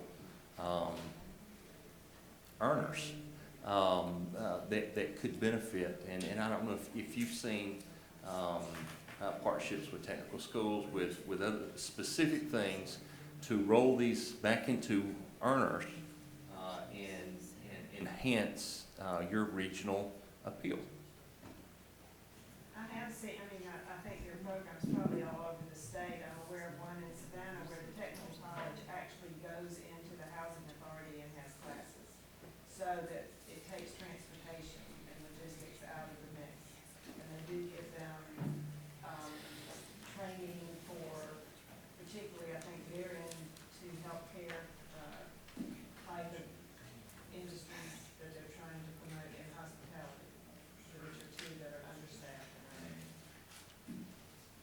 you've got low education attainment, as we do in a large population of our region and certainly Columbus, a $10 to $12 an hour job is going to be meaningful employment. I've heard from state officials, I can't quote it, but I have heard, and if I was in your shoes, I'd do that, get the research done, that if I am a single parent with a dependent child or two, that if I receive everything that the state and the federal government will allow me to receive, it's a pretty good number. Let's say equivalent to $30,000, what I was told. And then you tell me I go to get a job at NCR, and I'm doing basic assembly, which is $10.82 starting, but it grows to $15. I lose half those benefits. What's my incentive to work? So I don't know how much of that's true, but I would have DCA do that analysis today. And what I would put in place as legislation is, if you go and get gainful employment to take care of your family, but you still, in the Delta now, you're gonna need $5,000 in state support, whatever that is, I'd give the $5,000. We're still better off as a society. I've heard that's not what the case is. Now, I'm not in social work, so I can't verify any of that. But I do believe there's a disincentive to go for a lower paying job because of the way we administer benefits. And I think everybody should, they gotta take care of their families. Well, what you're gonna find out is that almost all of those programs have a cliff. You hit that point, yes. you fall off the cliff. It's not like you hit that point and then it's diminishing as your wages go up.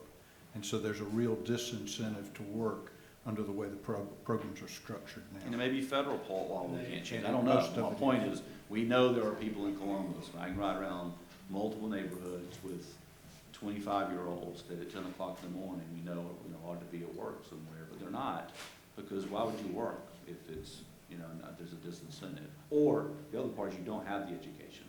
And when you get started on the drug issue, as far as when a lot of people cannot get a job in many of our companies because of the drug, can't pass a drug test. So that plays into, Representative, that's what you're talking about.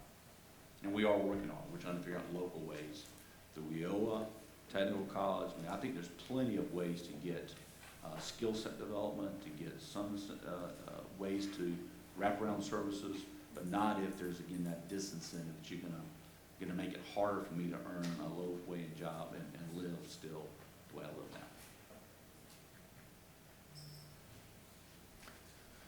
Next question. And this is sort of a corollary to the jobs tax credit. The state has a program that incentivizes projects of regional significance. And I know I ran into a situation not too long ago where there was a project that would create what we thought were pretty significant jobs in rural Georgia, but they don't really count in Atlanta as significant jobs. And it did not qualify as a project of regional significance, and so we could not get the assistance that we thought. Is there any way that first of all, do you think that that is an issue that needs to be addressed? And second of all, could it be addressed in the sliding scale job tax credit sort of scenario, that it's different in different areas based on what's significant? I mean, 150 jobs in some rural communities would be like hitting the lottery, and it just is not even a blop on the radar screen under the current definition of jobs or projects of regional significance.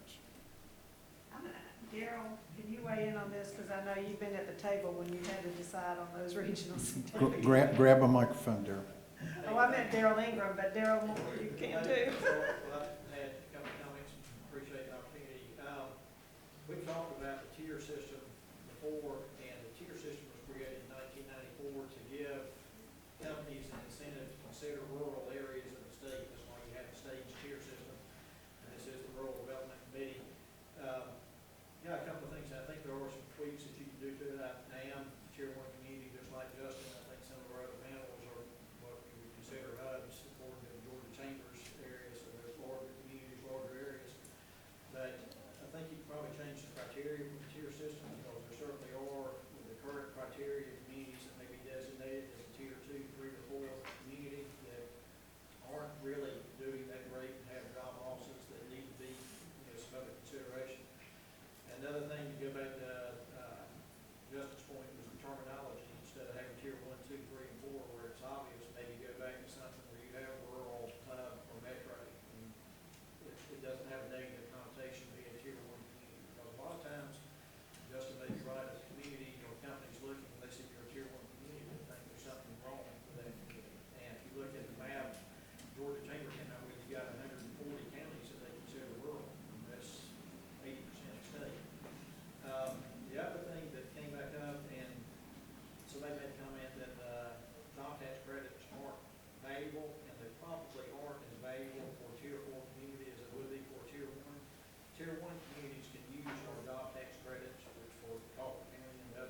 Well, going back to your question then, regional significant projects, and I have been on the other end of that too, where I had the same issue, that it did mean a lot to the community I was helping, and it didn't make the count in Atlanta, and I don't,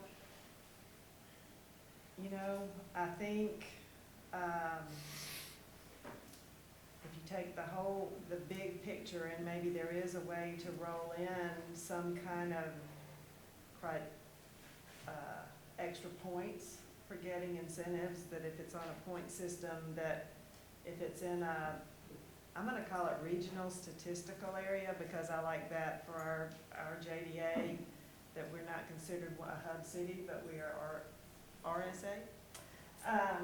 That if that RSA has a project that is impacting 6 counties and it's 150 jobs, but it's paying over 10% of the average wage for those 6 counties, it should get extra points in allocating extra money for that project.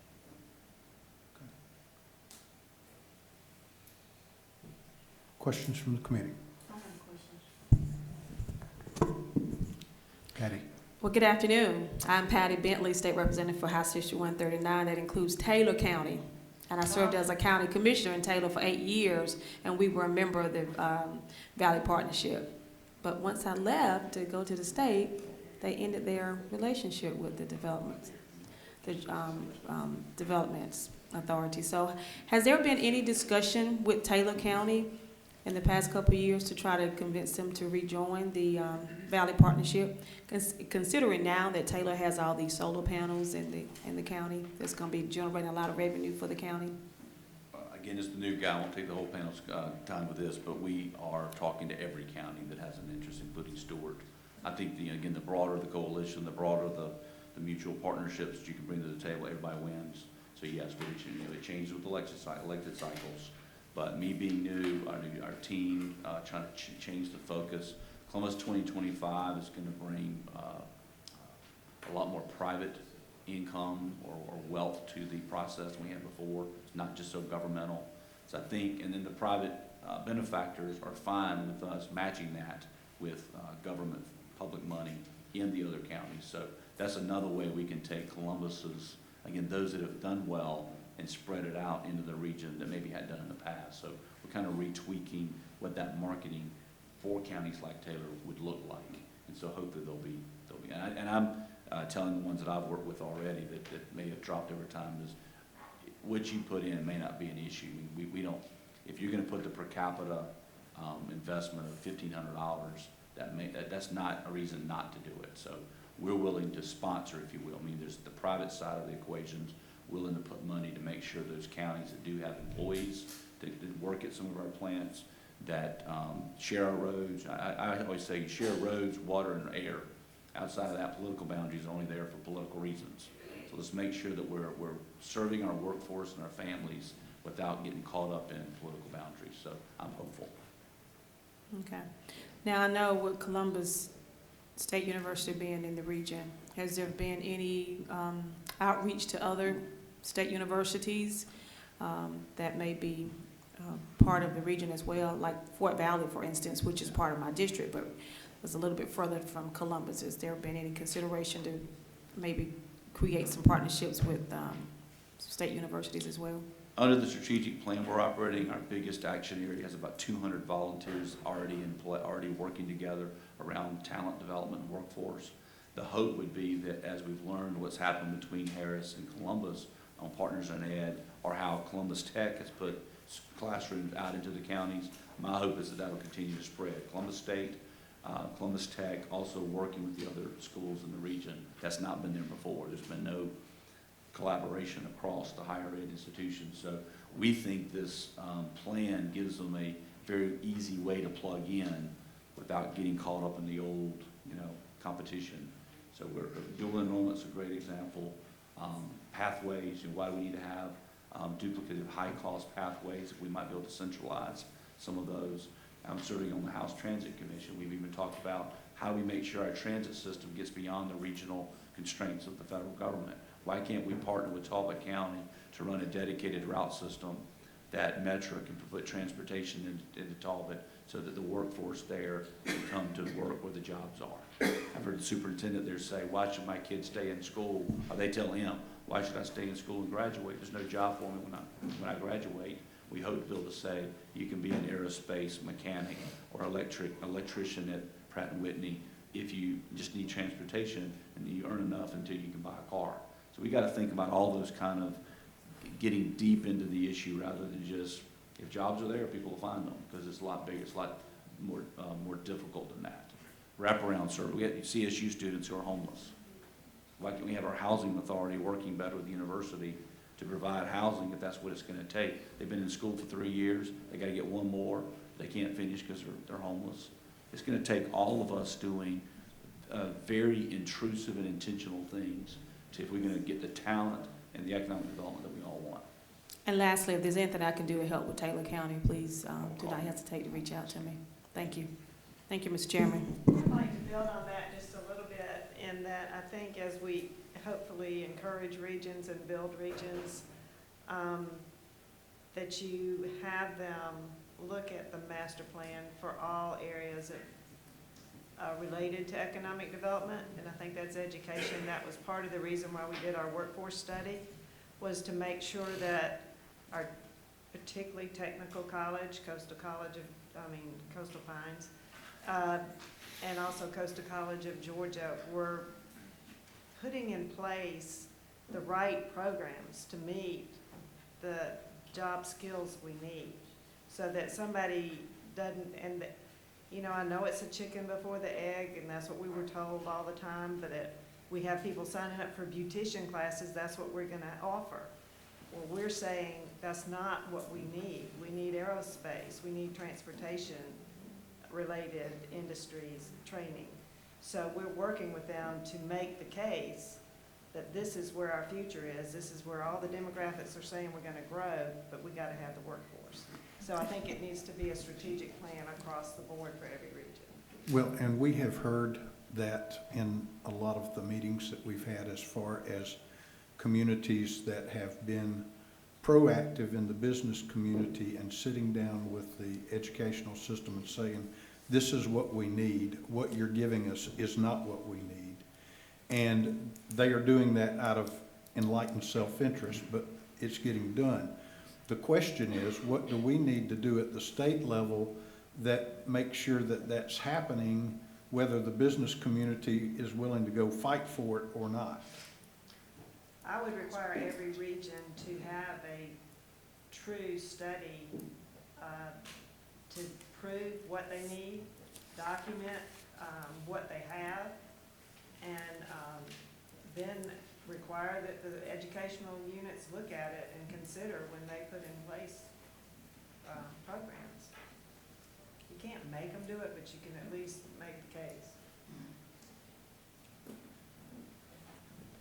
Walton County Economic Development, we've just hired an employee that's going to be working with all the high schools in the county to going back into, as the education system about 15, 20 years ago wanted everybody to be on the college track. And they finally realized that everybody's not college material and we got to have worker bees in this country. So what our industries in Walton County have come to us and said that, you know, I've got 100 openings or I've got 60 openings and I can't get anybody to pass the drug test. I can't get anybody to come to work after they take that.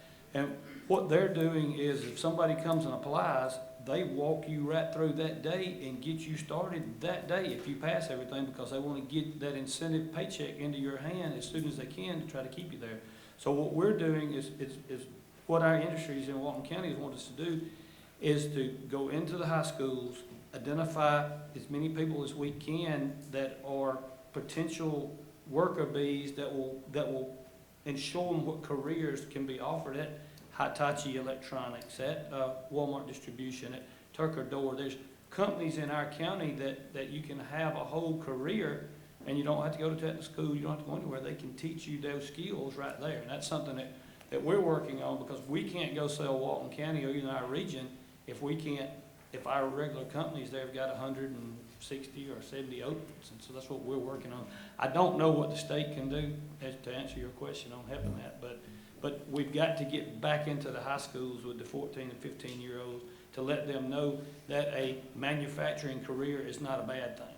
I think we've went so long saying that if you work for a manufacturing company, oh, you ain't going to college, what's wrong? And that's not true. Sam Watson. If the state was to incentivize regionalism, we've got some large spectrum here from 4 counties to 6 counties to 6 counties to 21. Is there a magic number, or is too small, or too big? Is there too many counties, or too small counties, or what would be? I think it all depends on the structure. So one thing I probably failed to point out that I should is we're a regional marketing initiative. We are not a joint development authority.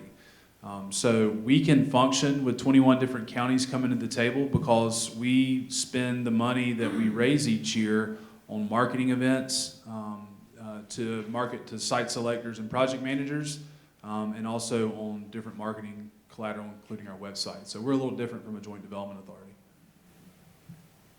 I'd just add, we're right now considering partnering with LaGrange, because we found out in our workforce study that our labor shed includes LaGrange. So they spent $50,000 asking questions. We spent $50,000, but we need neither one of us thought to work together, need to get a better price point, or more importantly, spend the next 25 or 50 to take what we learned about what's there and how do we actually target it. So we're going to look to partner with what would not traditionally be a regional county because it makes sense. So I think I think Peggy's point again, if you've got a strategic plan that says you've done a lot of research, you know what's going on in your community and your region, then you make better decisions.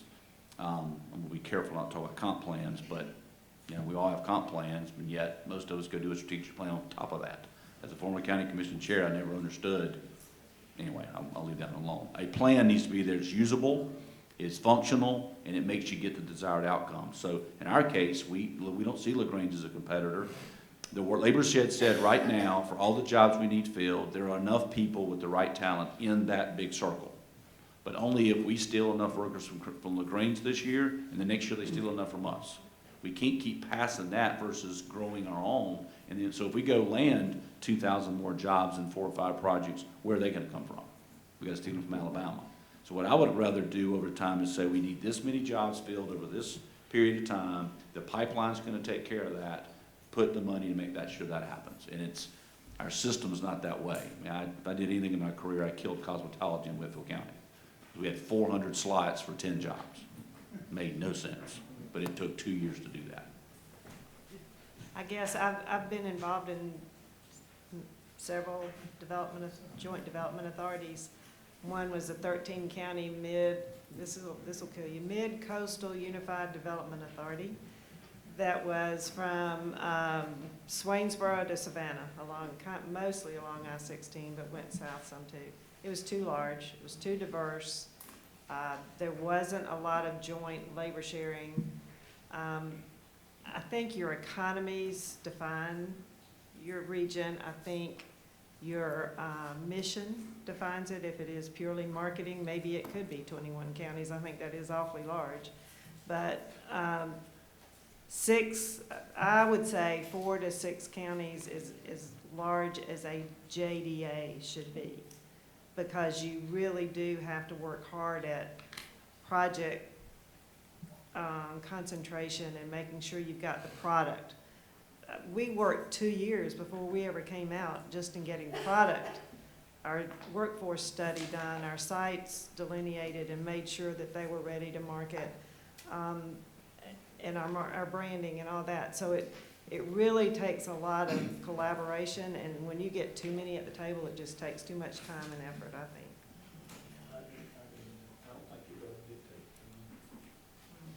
Eddie Lumsden. You mentioned earlier about going into the high schools and getting some of your best and brightest or whatever and taking them out. Are you working with your work, familiar with work-based learning programs in the schools, and are you working with work-based learning programs to accomplish that? They are working that. Like I said, it's just now, we've just hired a person, so we're in the early stages of that. That's something that they are doing. So your school system does have a work-based learning program that is actually functional. They're trying to make that to where we can, social circles, straight schools he talked about earlier, they have welding program within their VOCA area down there, and those people are hired They work in the high school, get their credits, go right down to Georgia Perimeter College, which is right down there, and they finish their degree and they go right into a job. So that's the incentive somehow or another that we've got to get back to the workplace where you can learn what those jobs are providing. Those school systems, this is something that they Well, do offer and they need to. I have heard, now, I don't know, this is just a bird that's flying, that the schools get federal or state credits for everybody that stays there, so they're not really big on pushing some of this outsourcing stuff. So I don't know about that, but that was something that that's just off the wall, but they said that they're not gonna push as much because it cuts some of their funding that they get. Now, I may get but that's what I've heard. I think there is a great program that Coastal Pines has that has somehow worked around that, and they are actually giving the high school instructors a supplement. I think that's some of the gray areas. If that's that dual enrollment. Yeah. Well, we redid the work-based learning program, or rewrote the rules concerning work-based learning 2 or 3 years ago now, and it takes time for all of those things to start getting implemented. But, you know, the goal of this was to do the very thing that you're talking about doing, and I wanted to hear from you what type of success or what type of experience you were having with that. I think we, in our just 6-county region, we have over 800 kids in dual enrollment. We have a lot in dual enrollment, and also our manufacturers and our school system is actually running a bus that is carried to people in the afternoons when they complete their classes to some of these places where they actually working and earning money. But that's age, you know, you gotta be 16, I think, or whatever, before you can do that. All right, there are some Stipulations. that go with that. Any other questions? To sort of wrap up this discussion, and I think it's been a very good discussion, it always helps when you got people that are on the front lines, because it's real easy to sit in Atlanta and say, oh, we ought to do this, and then the folks that are on the front lines say, that ain't gonna work. And we certainly want anything that we do to work. But this topic has been basically about regionalism, but just thinking about economic development and specifically about rural Georgia. Are there programs that you think that we could tweak, we could improve, we could change, or that we could implement that would enhance or somehow improve the ability to do economic development in rural Georgia? Because the trend seems to be that if we don't do something, that the information that you've seen in the 2030 is not going to do anything but accelerate and get worse, and the gap's going to get worse. And so that's part of the reason that this council is here, is to try to reverse that trend.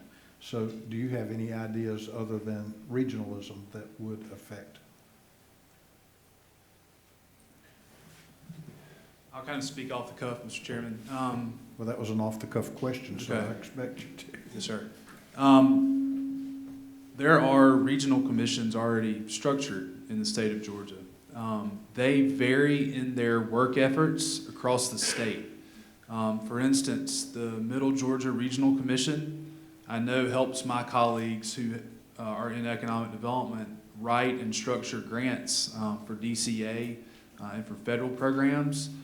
That's assistance that my regional commission does not provide me. So I have to go and hire a grant writer every time we get a grant. So I'm automatically behind competing against other regions when their regional commissions provide that level of support. So some standardization across there, I don't know how you can affect that, but standardization across the regional commissions that are set up for the different regional areas of Georgia would greatly benefit Southwest Georgia. I piggyback on the Regional Commission. Ours does a lot of great work. I was a member of one for years, but they're not set up boundary-wise as the true region are. I mean, we're split. Me and LaGrange are two different regions, even though we're in the same labor shed. So you have to kind of get beyond those, again, political boundaries. I would compliment you on your support of Quick Start and other economic development incentives. Those make us able to win every day. I'd encourage you to look at what I call Fast Track or Quick Start on steroids for existing industries There are times when we need to use the quick start system and program to help an existing industry do some things. It could be rehiring, it could be growing without capital. I don't mean, but if we can get jobs, that might be worth us looking into. And again, quick start through the technical system, college system does a phenomenal job, so I'd encourage you to keep doing that. The HDCI, High Demand Career Initiative, that y'all have funded the first 12, and if 5 more are coming, please endorse that and let it continue to grow. So I think if we can continue to direct young people or maybe even retrain adults into what's actually being hired and what a paycheck will come with, will help us all. And we don't do that as well with some of our shotgun programs. I think, again, incentivizing workforce in any way possible. So as more other ideas come out of TCSG or the university system, we've got to get a lot more targeted, and that's what HDCI does in a lot of respects of the technical college. There might need to be a look at the higher ed side of that as well. I hear all the time on technical college campuses that somebody got a 4-year degree from X, and they're back at the technical school trying to get a career. So we've got to figure that out as a society. I know that y'all get a lot of requests for funding, but the more we can take that dollar and stretch it more, it's going to make us all more successful. Thank you. One, I want to thank y'all for taking time to hear from us that are out and doing this every day, because it does make us feel better, at least if we've been able to share our experiences. There are 2 things I would say. Number one, and I started it out in my presentation, we have got to have product. If we do not have buildings and sites, we can't sell. We have nothing to sell. And so that any assistance that we can do to beef up the programs that we have to help build product would be greatly appreciated. And one is kind of very different, but if you look at where our military bases are, most of them are in South Georgia.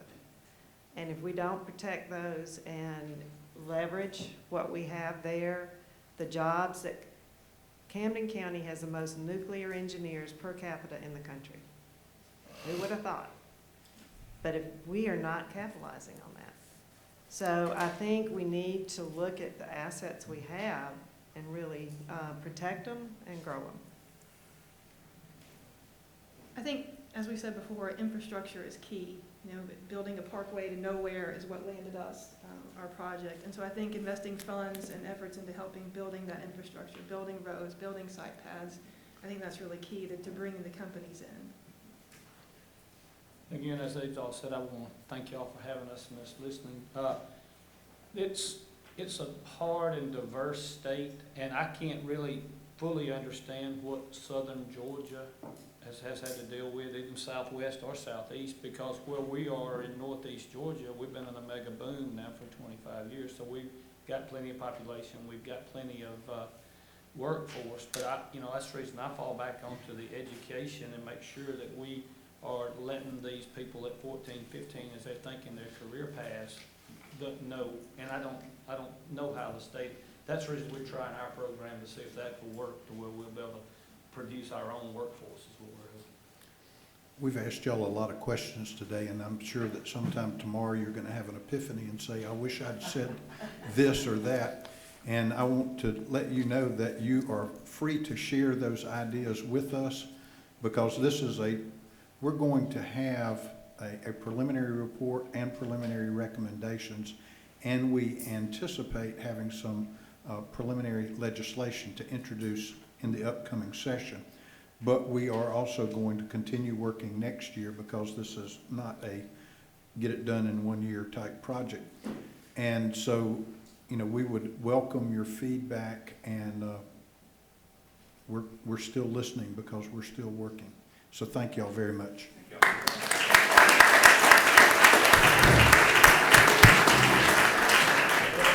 We're going to take a 15-minute break.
Time to sit back down.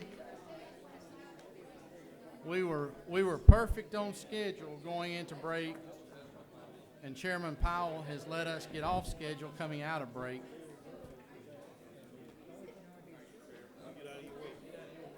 So everybody will, please take your seats. We need to get started back.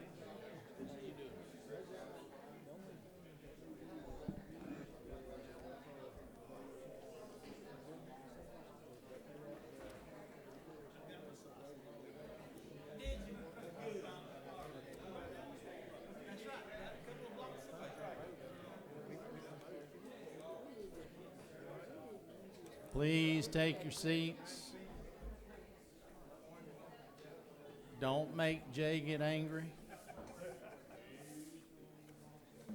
Okay, this afternoon, as we go on into workforce development and regionalism, our discussion now is going to turn to workforce development. And we have with us, we're honored to have with us this afternoon, Mr. Ben Hames. Many of you know Ben. He's been around the Capitol for quite a while, helping Governor Perdue with several initiatives, and now he serves as Deputy Commissioner of Economic Development in Atlanta.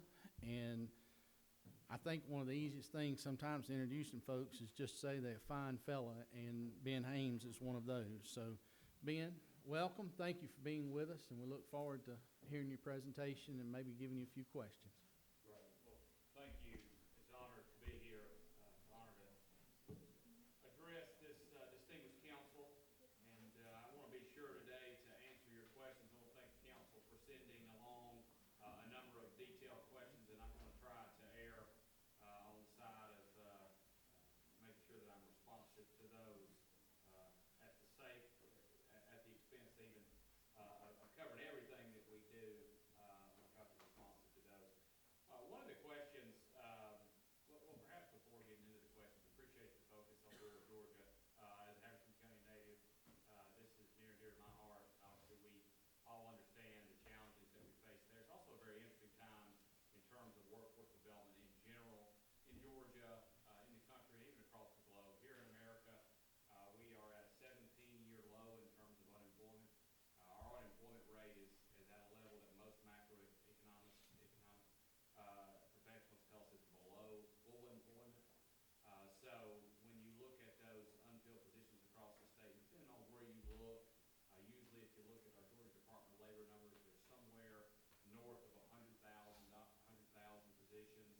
If you look at our labor market information provider, Burning Glass, there was one point a few months ago that actually there was 206,000 real-time job postings across the state. So we face a real challenge in terms of a tight labor force, and you know that, you're hearing that from business. So there's a great burden upon us to ensure we're doing everything possible to prepare Georgians for those jobs in waiting. It was referenced with the last panel, and I'll just say, as I think about our job as the state administrator of the federally funded Workforce Innovation and Opportunity Act program, there are folks out there in every community that don't want to work, but we are trying to find the folks that do. And there are literally tens of thousands of folks that want to work but lack a marketable skill. So we're trying to find those folks and make an investment in them. There's some good questions from the council about flexibility with regard to what this federal WIOA grant can fund. So maybe to answer that, let me just begin by talking about what this law does. Here's a statement from the U.S. Department of Labor. WIOA is landmark legislation that is designed to strengthen and improve our nation's public workforce system, designed to help get Americans, including youth and those with significant barriers to employment, into high-quality jobs and careers, and help employers hire and retain skilled workers. This is very much a bipartisan piece of legislation signed into law July 1, 2014 by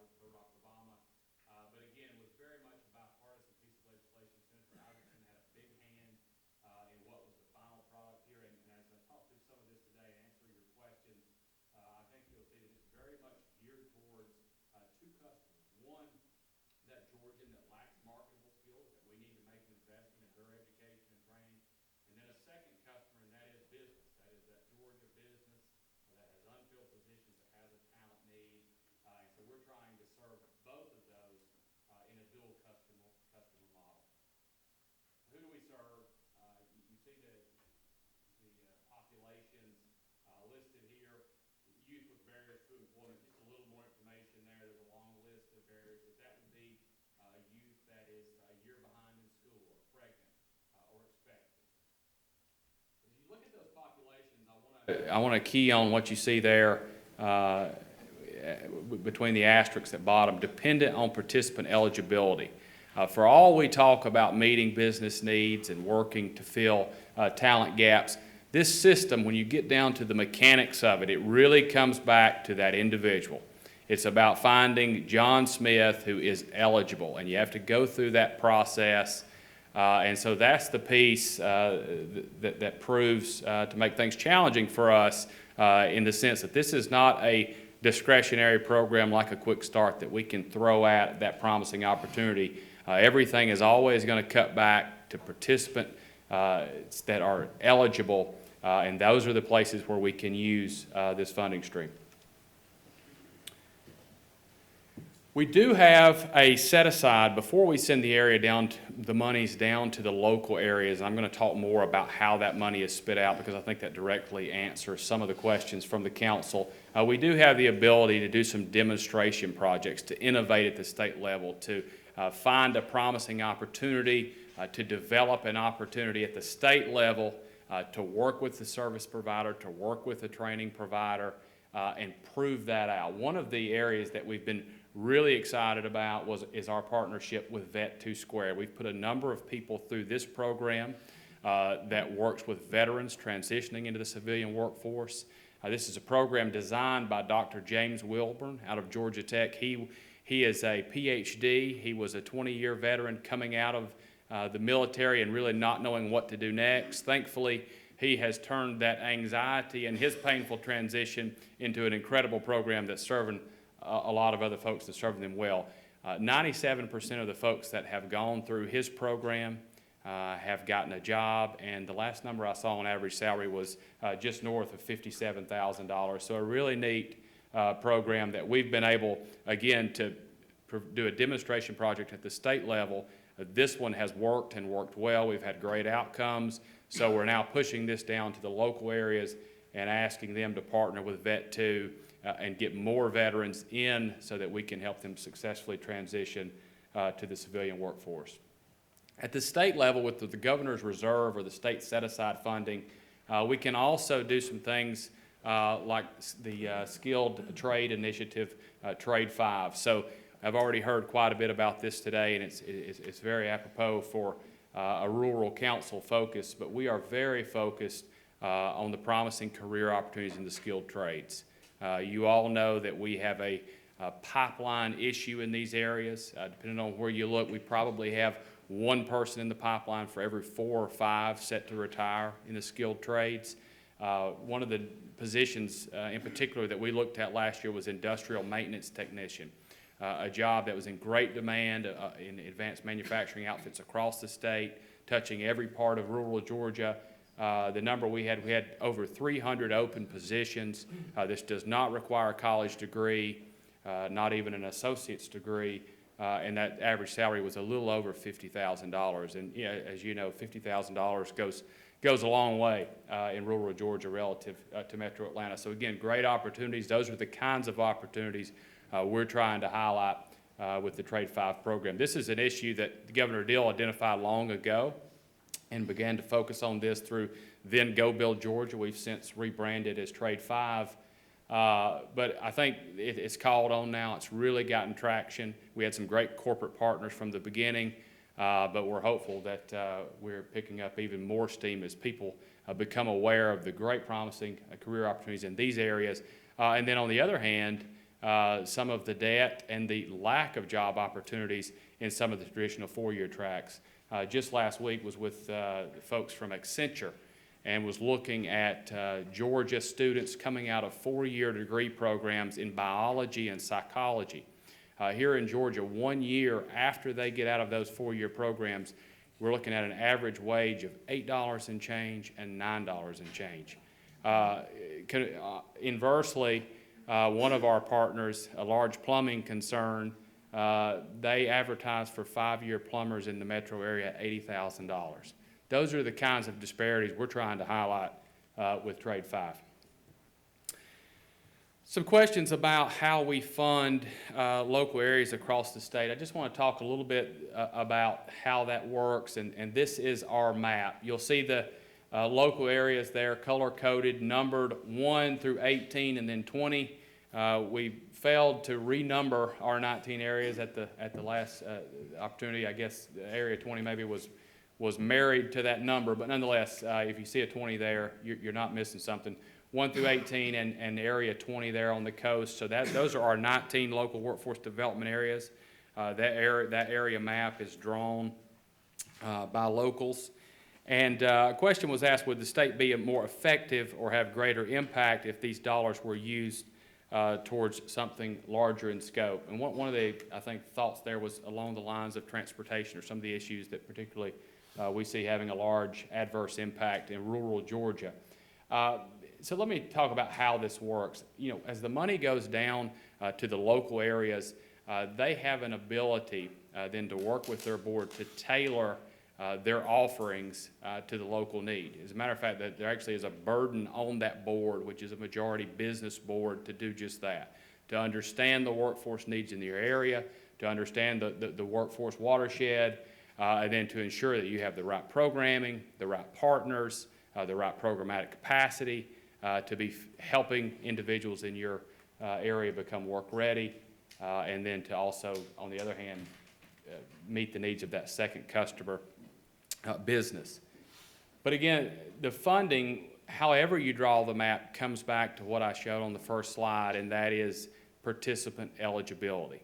So if we go back to the example that was provided in the question, which I think is a great one because we hear so much about transportation issues, particularly in rural Georgia, what we owe this federal law as we administer this program that is administered in all 50 states, what it would not allow you to do, what it would not have in view is any type of transportation options such as, you know, expanded transit or busing or those kind of things. Because it always comes back to that individual participant and their eligibility. What we do have across the state is many of our local workforce development areas offer supportive services.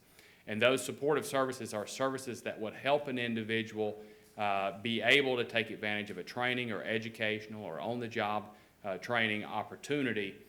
So in many cases, that includes child care, that includes transportation stipends. It can actually include equipment or tools that you need to be able to take part in training. So for folks that cannot afford those basics that would allow them, again, to take part in training, you've got to have steel-toe boots to take part in training in certain instances. You have to obviously be able to get there. For many folks, you have to have assistance on the child care front. So those are things that we can do and that we are doing across the state, and that this federal law, which is very prescriptive, in excess of 4,000 pages, allow for. What it doesn't allow for are some things that frankly would be exciting but are just out of bounds, and that is larger transportation solutions. How are the funds distributed? Again, the way we do that here in Georgia is federally prescribed. I'm not going to take a lot of time to go through these, but there are 3 elements that determine how much adult money your local area gets. There are 3 elements that determine how much money you get in youth. And then for dislocated worker, we use 9 factors with different weights. And I'll just hit on those. Really, again, these are pretty common sense. I think if you get together a group of business leaders, policy experts, they tend to think these things make sense. The largest factor for us determining how much money a local area is going to get of the dislocated worker funding, 40% is for the number who received unemployment insurance without earnings over the most recent 6 months. 2 of the other largest factors in our weighting are the number who received unemployment insurance from firms that were part of mass layoff statistics data over the latest 2 quarters, and the number employed in industries that have experienced a decline in employment of 5% or more. So again, picking out those declining industries, looking at how much of a concentration you have within your area, and then you would be awarded if you were to be adversely situated in that sense. I want to look at just one of our areas and just talk about how the local areas go about this and what we will train you for here in the state of Georgia and what we won't train you for. So Region 9, we have a large focus now across our workforce system on regionalism.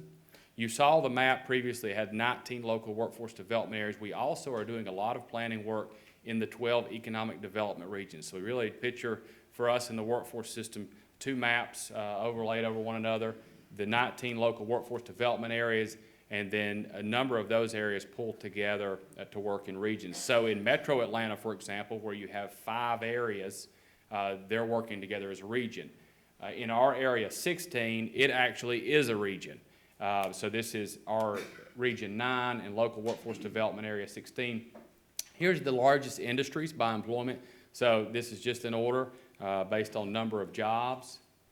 Here's the fastest growing. So again, we spend a little bit of money on this, but we have great labor market information for multiple providers. So you see the fastest growing areas there in Region 16. Here's the participants they served. If you were to take the time to look through this and you see the occupation related to the training that that local area provided, you're going to see good alignment between that and the actual jobs in the industry and the jobs that are growing. We're not making an investment in declining industries. So industries of focus, you see those listed here. And these are all the occupations that our local workforce development area 16, Heart of Georgia, will train you for. There's 2 pages of those. And the moral of the story here is we are focused on high demand jobs and in demand jobs. We will not train you for the job that you lost or your mama's job or your daddy's job. We are focused on high demand jobs. And so again, the way that looks is in one area, as you saw the labor market information, we've just scrolled through that, what is actually taking place on the ground, what jobs are posted, what jobs are unfilled.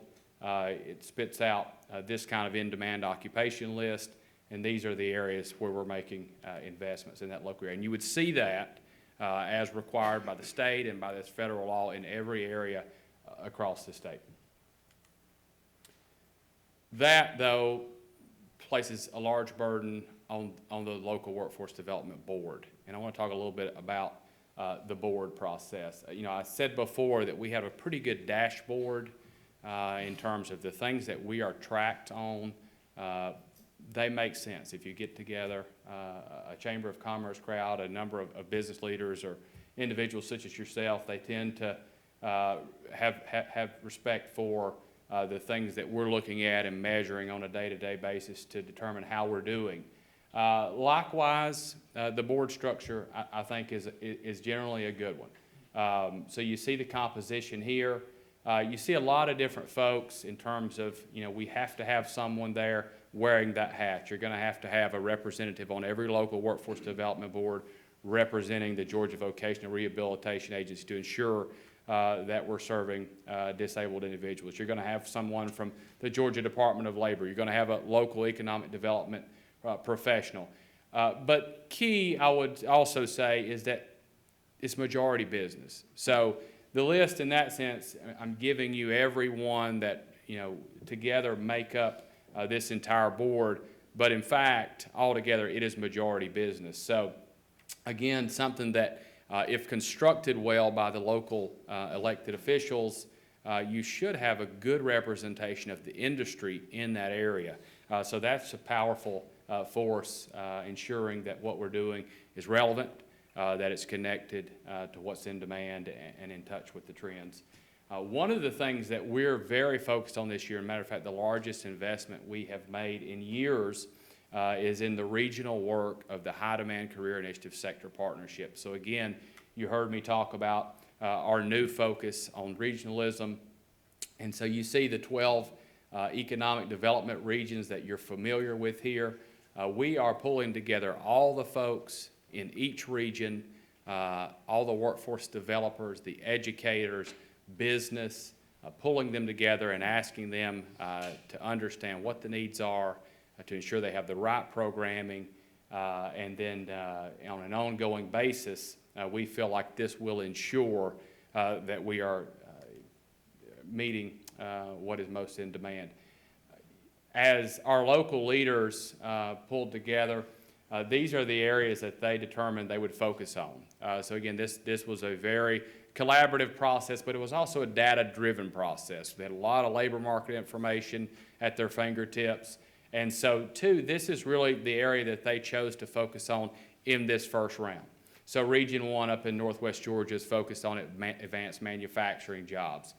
In Region 12, Coastal, they're focused on advanced manufacturing, logistics and warehousing, hospitality. Region 3 is Metro Atlanta, so you see they had more money, more folks are focused on a little bit more. But we really believe as we build capacity to do this work at the regional level, again, to understand from business, what do you need, how can we meet your needs, we believe that our local workforce development leadership will learn something about the process and about how to do things in a way that is more effective. So Region 1, once they've mastered advanced manufacturing, we assume that they will move on. We assume and expect that they will move on and address the next industry. What we want to do at this point is have them have great impact and great outcomes in that first area of focus.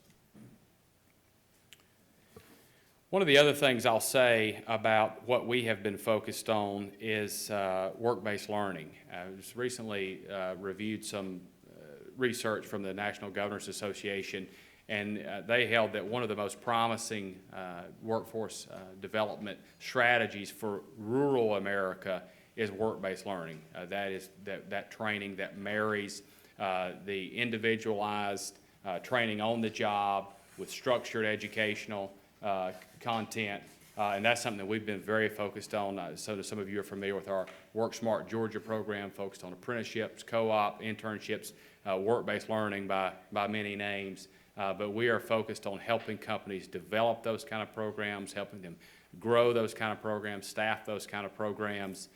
So again, hopefully something that will have an outsized impact on rural Georgia. With that, I'll open up to the council and any questions that you might have.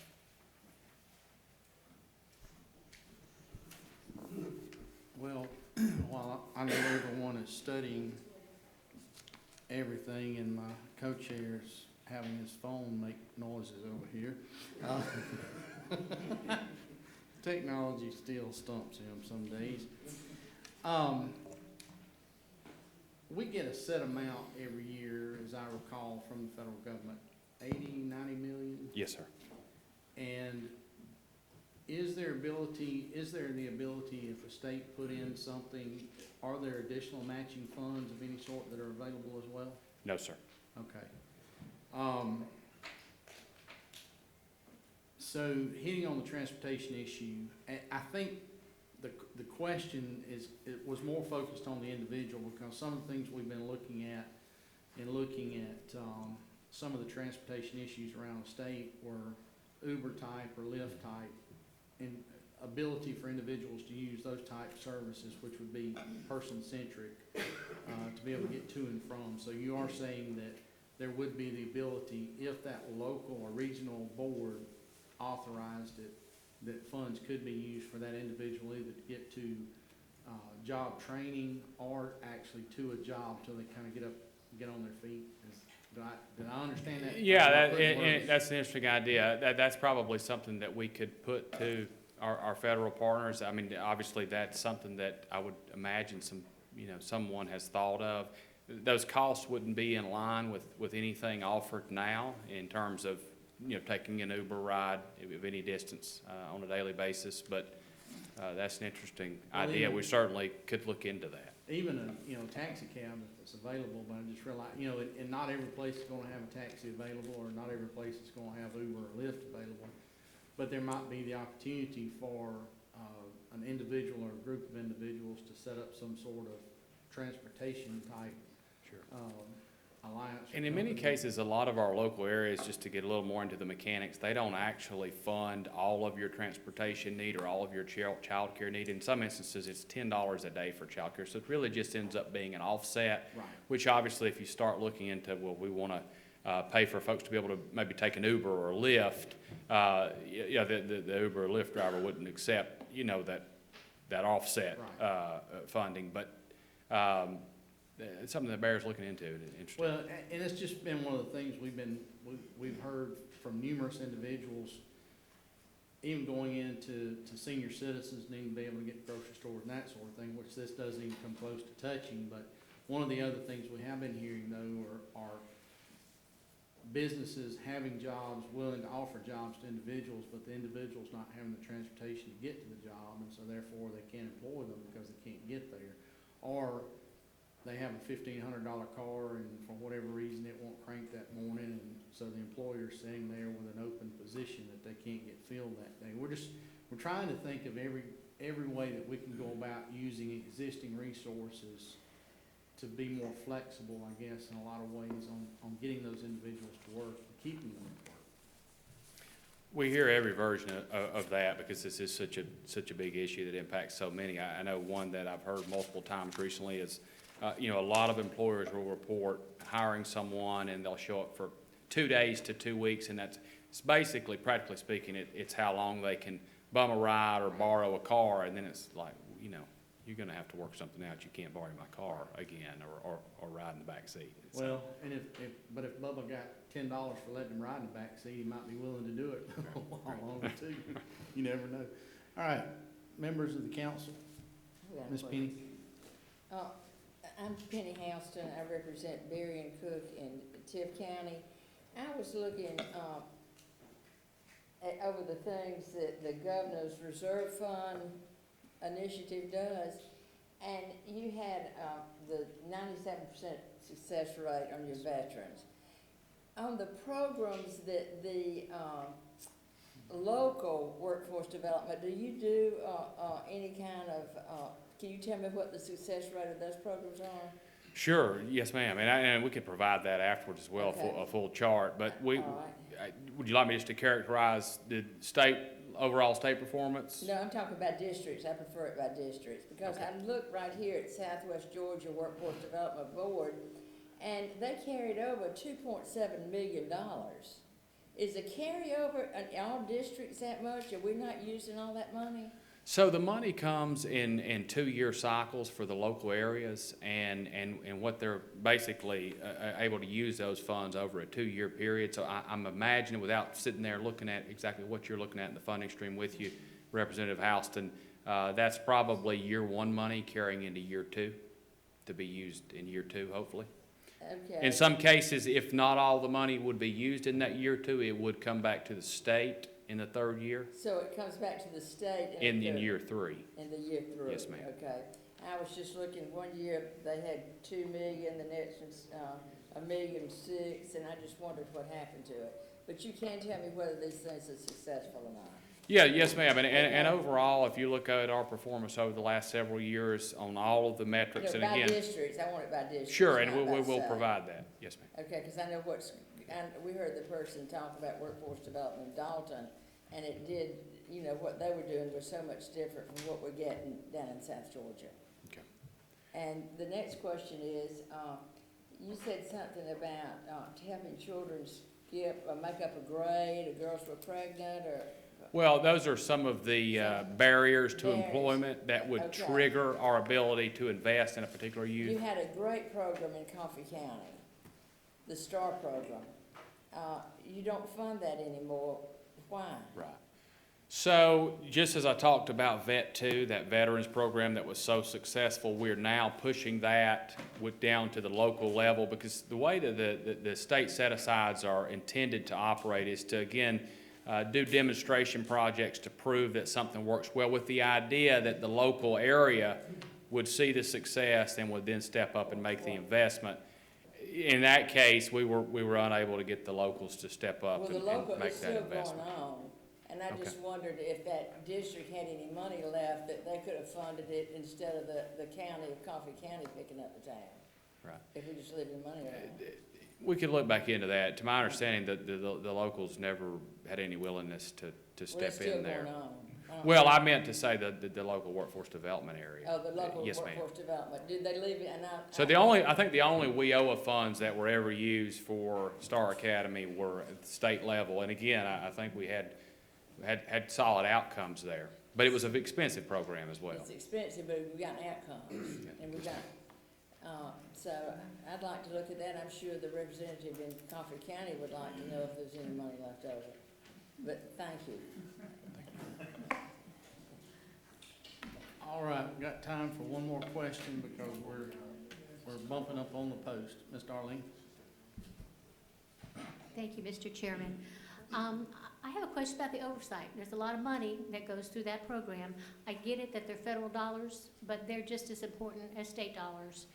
I'd like to know the level of oversight and auditing that you do. We've had discussions, and my region has had some poor service, I think, and I'd like to know what has been done in the past, and have you made any corrections or changes to the oversight and watching these financial transactions? Yes, ma'am. Thank you for the question. Well, we shared your concerns and with regard to Area 17 and acted aggressively on those. We do monitoring of every local area every year. We're about halfway through that schedule for this year. But we send a large team who have already done quite a bit of work back in the office doing some desk review work. We send them out on site for a week. We do financial and programmatics compliance work. That is not an audit, that is monitoring. But in every case where we find any evidence of fraud, malfeasance, criminal activity, we turn that over to the Office of Inspector General. That took place in your area, in Area 17, and I will just say there was a thorough process that took a long time. We obviously were hands-off as that was taking place, as instructed to be. We did get a very full report, which I think you've seen, Representative Taylor. Our office has now packaged that into a corrective action plan. We're soon going to be providing that to Area 17. We actually have that back with the feds right now, allowing them to raise their hand and provide any redirection if needed. We don't expect that. So we expect in the next 2 to 4 weeks, I'd love to say 2 days, but we'll see when we hear back from the feds. We expect to turn that over to Area 17, so on every issue identified by the Office of Inspector General, we have developed a full corrective action plan, and the local leaders in charge now are saying all the right things and very much want to right the ship there and provide strong programming locally. So, you know, we feel like once they get this corrective action plan from us, they're going to have everything that they need to stand up a strong workforce development program in your area, Representative. Thank you. If I could just follow up quickly. When you have them doing this, and I get it, one of the concerns I had was the fiscal agent, the local state, that was somebody in the local government was sponsoring it or overseeing it. Has that made a change, or is it still with the same provider? You still have the same grant administrator. Okay. Thank you. One other question I wanted to ask you. Representative Houston. I noticed, I hate to keep on harping on Southwest Georgia, that you had the field of where they need healthcare workers, and I think an RFP went out from the governor's office of the partnership grant with the Department of Economic Development and Workforce for high demand initiative jobs, and it was health care. Do y'all work with anything with the area health education center that is so well represented in rural Georgia? I'm not aware of any partnership there, no ma'am. Sometimes now there may well be with the local area. We're almost working like in the silos down here. We've got this area that we're funding, the state's putting money in, the federal government's putting money in, and then we're putting more money in a health initiative program too. And if we could get together and work, you know, maybe we could get something done. Well, and that really is the focus of this regional high demand work, is to pull together all the right folks that are doing education, workforce development in an area. And so we, you know, in general, I've been really pleased with the response of folks to come together and get out of silos. I can't speak to that particular organization in your area. But this is all over the state. Okay. Thank you. All right, any other questions? Thank you very much. Thank you.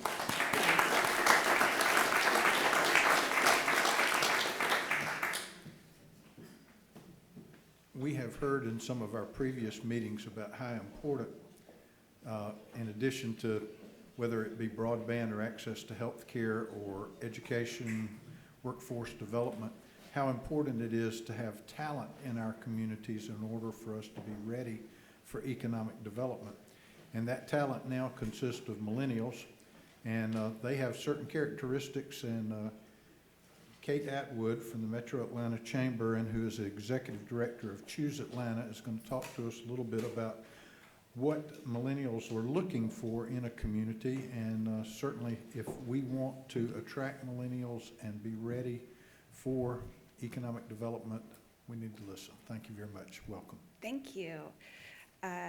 Thank you so much for this opportunity. I'm really honored to be able to get to spend time with you all today to share a little bit about the work that we are doing with Choose ATL, but also, more importantly, just how important this work is to all communities of all sizes.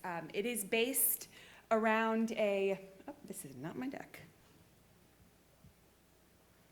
I'm not sure how I get to the next deck. I jumped right in.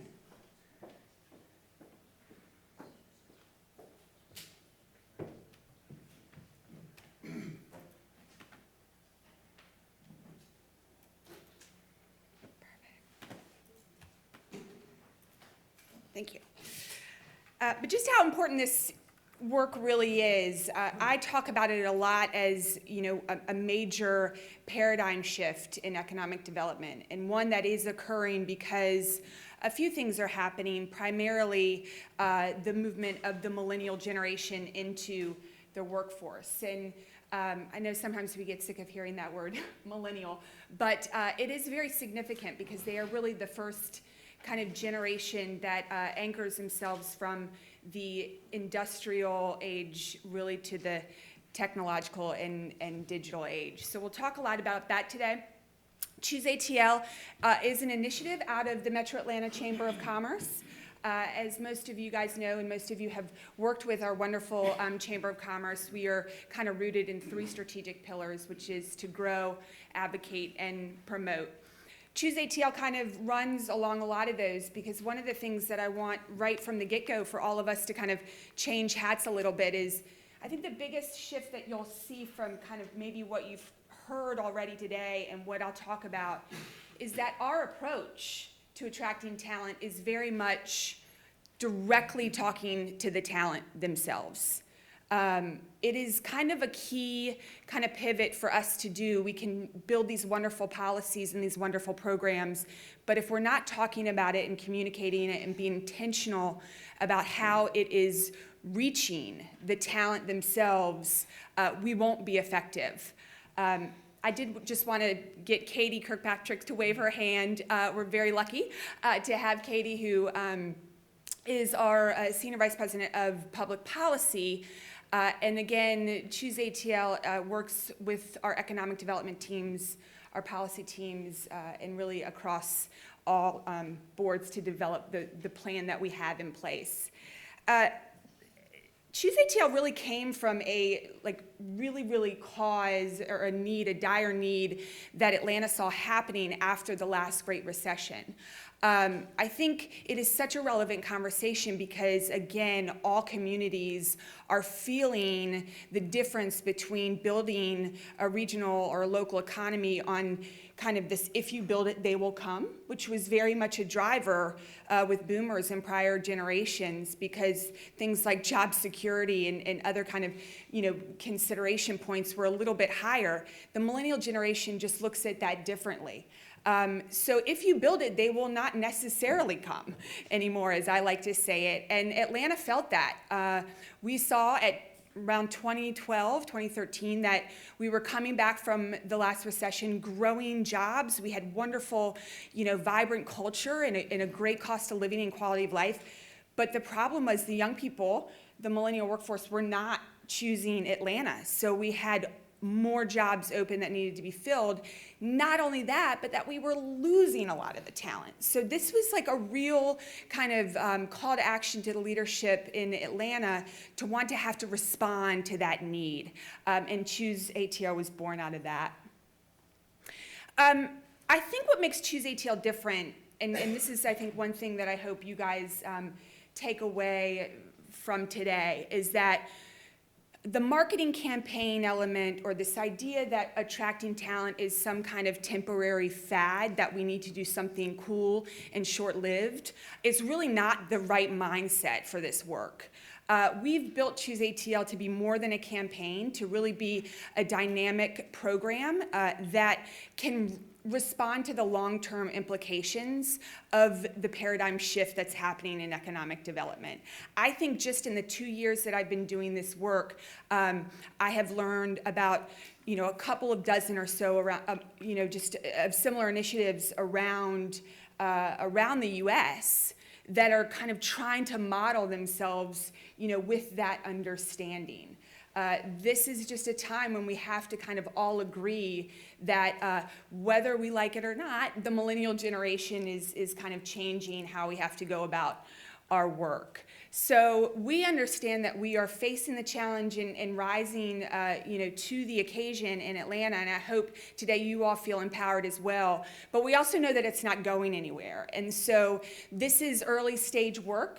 We're still kind of at a phase where we're trying things and gathering ideas, but within that is really an opportunity for, I think, all of us, especially, our communities in rural Georgia, to kind of take that similar approach. Again, just to talk a little bit about Choose ATL and the success that we've had, it really is about building an identity for your community. How will somebody think about your community if they are considering staying there or moving there? Certainly the job opportunity is, critical. It's still a major consideration point. But millennials are very, very curious about what their lifestyle will be around that job. And I'll talk about that, a little bit later. But the wonderful thing about Choose ATL in 2 years is that collectively what we've been able to see with our region is that we've been able to catch up with that gap between the growth of jobs and the labor force. It has been a magnificent collective opportunity, obviously corporate partners, civic partners across the region. But once we started to see that line, that labor force was kind of up there with the fast growth of the jobs, we felt that we were really on the right track. And that's just after 2 years of this work. And then you can kind of see how the rankings have allowed us to really become, a top hub for talent. So this is a little bit about how we measure our success and our impact, and I'm happy to share more about that. I do have one quick request. Can I just get some water? I didn't bring any water up here, so I can already find myself getting excited. So really today, that's what we're here to talk about. We've talked a lot about the policies. We talked a lot about the initiatives. I need a crutch. Thank you. I didn't mean for that to be an occupational hazard. Appreciate it.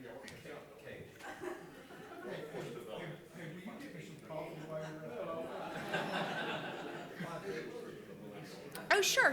I'm sorry. That actually is a really good question, because the question that Rep. Rogers just asked was, kind of give us what is a millennial, right? And I talk about millennials too, but also understanding we're even now looking at the younger generations as well. Millennials are the starting point is 1980. All the way about to 2000. So it's kind of those 2 decades frame. You'll see kind of rough numbers around that, but within those 2 decades of time, it's the largest population that the census has kind of anchored. But as you know, right now, we're kind of in this bridge where there are young millennials and old millennials. And so I think that's a really good question, because I'll try to distinguish between the two. Choose ATL, and a lot of what I'll share with you guys today is looking at kind of that young millennial, which is now that entering into workforce. We speak and kind of have some shoot strategies around the older millennials, but to be able to focus in on kind of who the talent we're really trying to attract and retain, for us, it is that younger millennial set.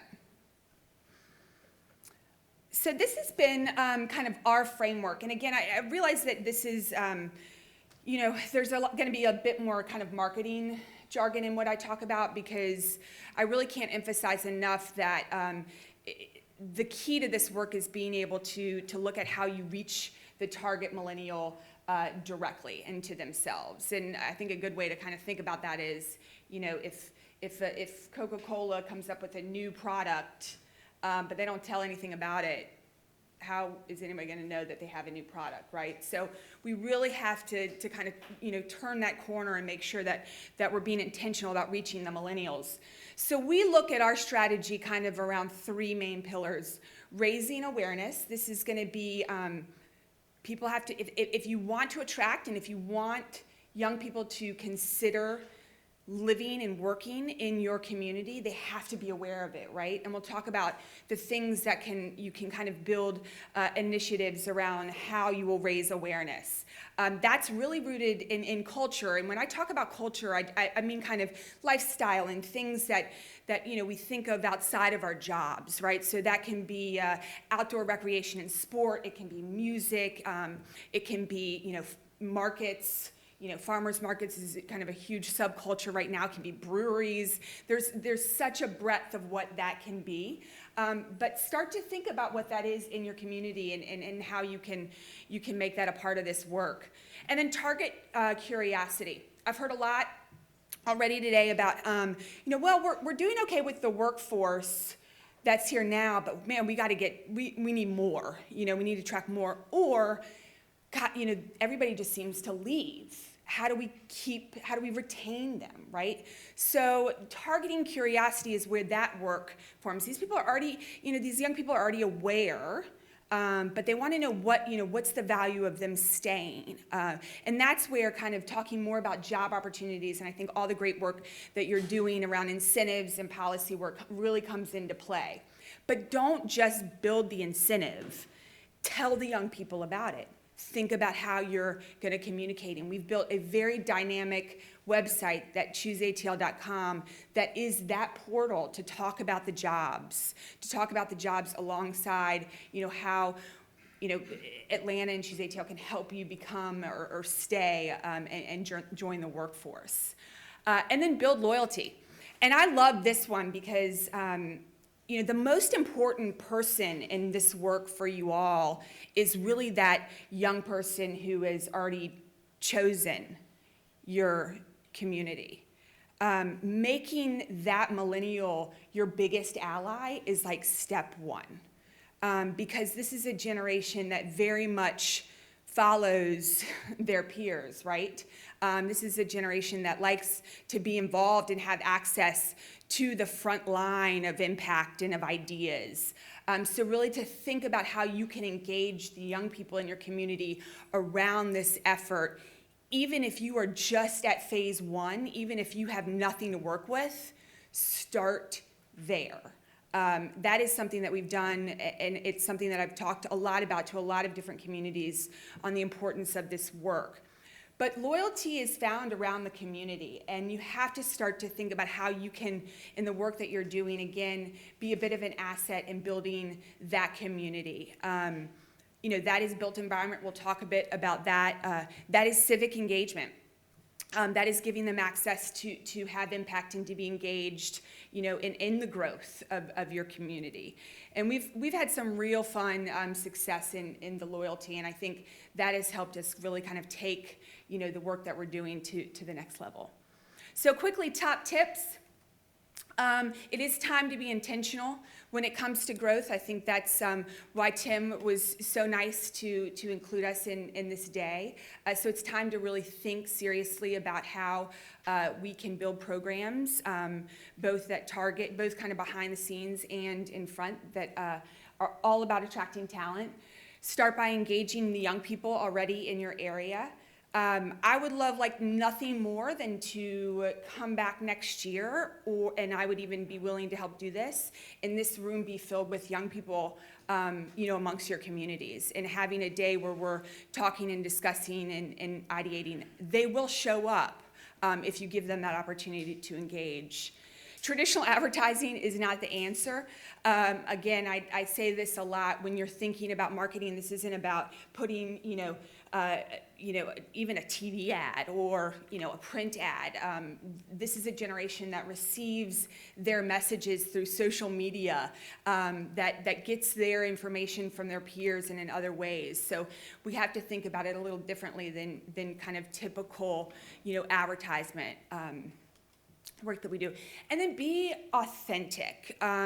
This isn't about trying to create something that you aren't already. It is about thinking about it differently and introducing new ideas that may range from new industries, new incentives, new cultural activities that you can create. But you also don't have to be fake, or, you can really, I think one woman said it best on the panel when she said, look at what you have to work with, and really kind of, be able to amplify that. And if you build it, don't expect them to come. I realize I got through a lot of these tips before I remembered this slide, but if you build it, just don't think that they'll automatically come, right? And Atlanta experienced that firsthand. So build it and then tell them you built it, right? And go and intentionally meet them at that.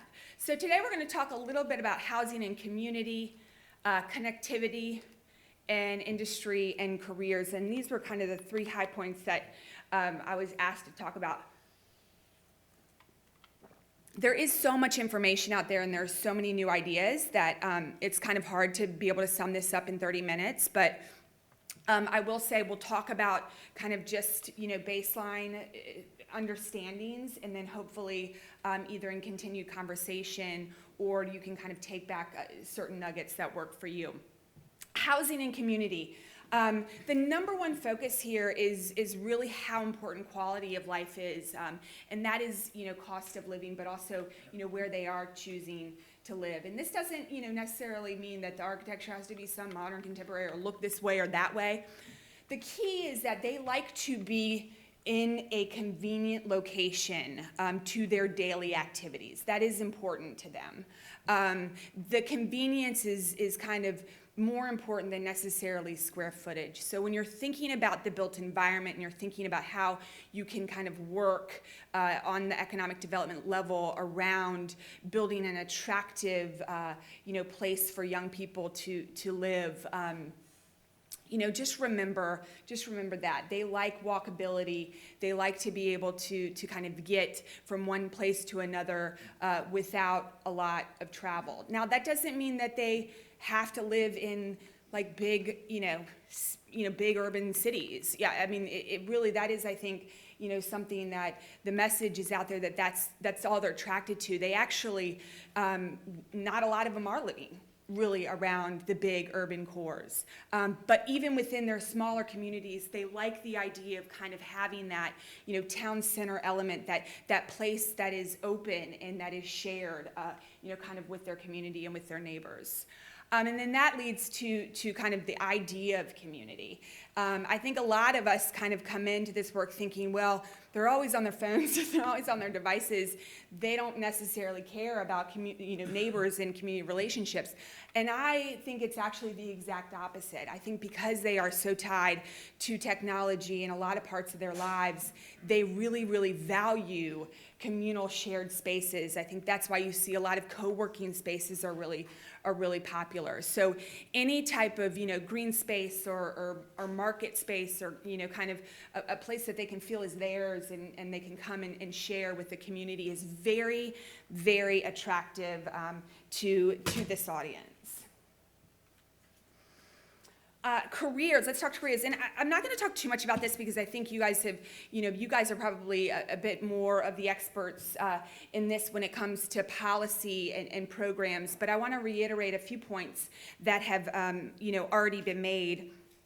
And that is, first of all, part of this shift does include that there are high demand jobs that aren't necessarily being met because they aren't, young people may not see them being there forever, right? So how do you really kind of foster a connection to the jobs that need to be filled today with where your vision for industry and economic development may be tomorrow? So I think a great example of that is, a commercial driver's license. I mean, this is a very high demand, well-paid job. Well, if you talk to young people, a big fear in going in that direction is, will there be CDL drivers needed when I'm, in my 40s and 50s? I mean, this is like a real concern, right? So due to technology, they have an outlook of like, where is this going to shift, and how is the decision that I'm going to make in my career going to impact where I am, in a few decades? And so with that, how can you build and foster connection to meet the demand of the jobs that need to be filled today with helping them through other, programs, getting, a business degree or coding and web developing? How can you help them as an engineer understand that they can be an entrepreneur, and really kind of, connecting the paradigm shift of industry that is happening in your community? And then also, I think, elevating small business and entrepreneurs. Certainly, you're probably already thinking about it from maybe a policy and a programmatic standpoint, but how can you tell that story? Telling that story is really important, and I'll tell you why. 60% of millennials think of themselves as entrepreneurs. They may never start a business. To them, being entrepreneurial is a bit more of a mindset. It's a mentality. So if you're telling a story of your entrepreneurs and your startups, then people, young people gravitate towards that because they want to be around it. There's kind of a cool factor there. So I like to point that out as a good example. And then connectivity, and connectivity is like a really, this is, a very dynamic word, right? What does it mean to be connected? You can talk about it in the sense of technology and mobile devices. You can talk about it in the sense of knowledge and access to education. I kind of picked 3 ways that I really wanted to talk about connectivity. And the first one is, amplifying culture. Vibrant culture is, the first, if not the second, oftentimes #1 consideration set for a young person.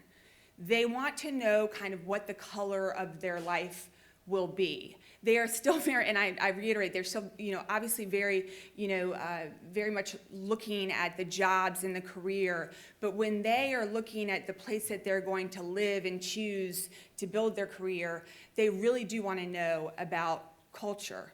And again, that is something that you don't necessarily need to not be authentic about your culture, but look at the assets that you have, whether it's in the built environment or it's in music. One of my favorite, examples of culture, even in Atlanta, is the Lantern Parade.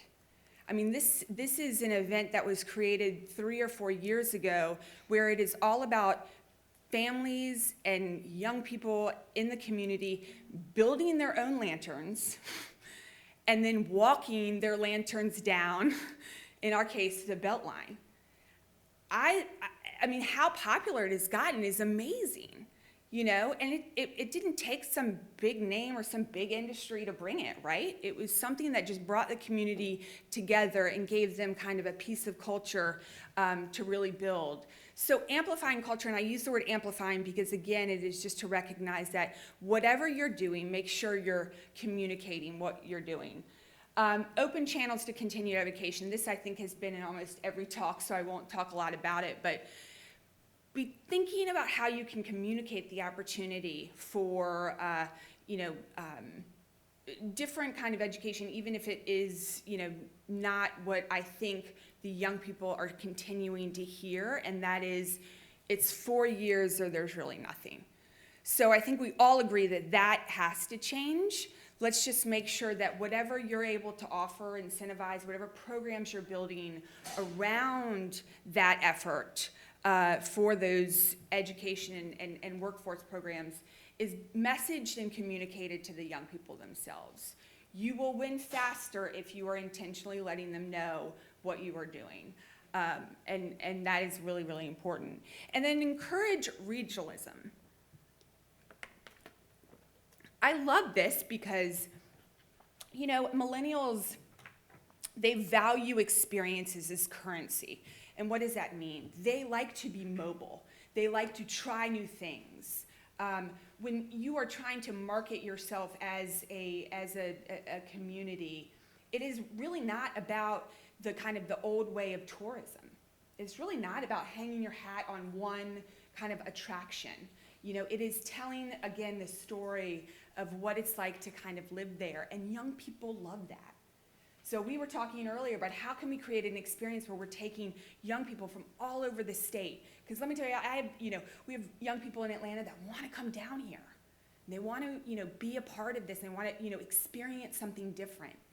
And I know we have people, I was talking to Matt about, having access to the city is nice. I don't want to live in it, or I don't want to live there, but having access to it is really nice. So how can we start to have a conversation where we look at ourselves as really this kind of place that can build experiences for these young people? And if that's your opportunity, then talk about your entrepreneurial programs. Talk about how you want to, start a business in, Albany. Like, this is a great place. So you start to build that community and that conversation when we start to have kind of this collective access to different experiences and different opportunities. So that's just kind of one idea. The other point I want to make about regionalism before I close up is, one of the most inspiring moments that I've had in this work over the past 2 years is when I got to go up to the state of Wisconsin. And they asked me to come talk about what we were doing at what was called their YP Summit. I was super curious. I really don't know if I've seen a state do this work so well. And what they had done is they had gotten all of the young professional organizations from all over the state and gotten them together for 2 days and built a whole, kind of 2-day convening conference that kind of handed the young people the keys to what they wanted to do. And then the first day, it was a lot about ideas. It was a lot about how they could work together, what they wanted, for the state. And then the next day, legislative officials and leaders kind of showed up to hear them out. That would be so powerful, I think, for the collective work that you're being able to do. And I think certainly we all have these, young professional organizations that kind of are there and waiting to be engaged. So to close up, I just wanted to quickly, just give you guys some questions to start thinking about the work that we're doing. I know you're going to ask me questions, so I thought I'd get ahead of that and ask you guys some first. But the 5 questions, have you begun to engage young people in your area? If you haven't, I really encourage you to think about how you can. I'm happy to help you think through maybe one little event. I mean, it's easy if you go out and really reach them and give them kind of a clear mission and what you're hoping to engage them with. Talked about the YP Summit. How are you thinking about your built environment differently? If this is something that's of importance to you, housing, business, public space, there's actually a really wonderful website that is epa.gov, and it's specifically smart growth for rural communities. There are wonderful case studies of how, whether it's been a piece of building or a piece of development that hasn't been used, in a certain amount of years, how do you kind of restore utility in that through making it a shared social space? I think that there are great ideas out there that really are how you build space that foster entrepreneurs and startups. So look at that. I think they really cover a good range of size and situations for rural communities. Then if you could have one community event or festival next year, where would that be and what would it include? And start to think about how you could just take one first step by getting a little bit creative around your culture. Some examples, Suds on the Square. I love kind of what's happening in Fayette County. And they've certainly done a great job in their industry and kind of introducing an entirely new industry up there. But they're also not ignoring how they are going to foster community and culture for the next generation. I think Fayette County had the least number of millennials when I started this work, and they kind of came and were like, we will, this will not work unless we figure out a way to engage and to attract the young people. And they have not only, they're probably known for the film that's come to their county, but they've gotten a wonderful like craft brewery industry going there, and kind of introducing a new industry that is, that is something that not only grows jobs but also kind of helps, foster a bit of culture and excitement there. How are you preparing your K through 12 schools for the workforce of the future, or just how are you preparing for the workforce of the future? Again, I think you guys have received a ton of information on that, but I do want you to know that, you've heard a little bit about your talent, your future, in this report by Accenture and the Metro Atlanta Chamber that is closing the gap on the demand of the workforce and how ready our talent is for it. It is statewide and it is accessible to you all. So I would really suggest kind of looking at that and starting to think about how you can play a role in closing that gap. Tim has that website, I think. It's also yourtalentyourfuture.org. If you want to get there, you can print it out. And then I think the last question, just how are you incentivizing startups in small business? Another great resource, if you're starting to think about getting in that area, is ATDC, which I think a lot of people think is just at, in Atlanta at Georgia Tech, but they actually have programs and have created different entities and access to entrepreneurial programming kind of around the state. And I would, two that I really like is the Clubhouse in Augusta. And that's a great example of building space for entrepreneurs around, also around kind of having programmatic, offerings and events. And then the other one is the Spark in Macon. And those are both online as well. And the Spark Macon is a great example of how you can really build small package incentives that go such a long way to get startups and entrepreneurs in your area.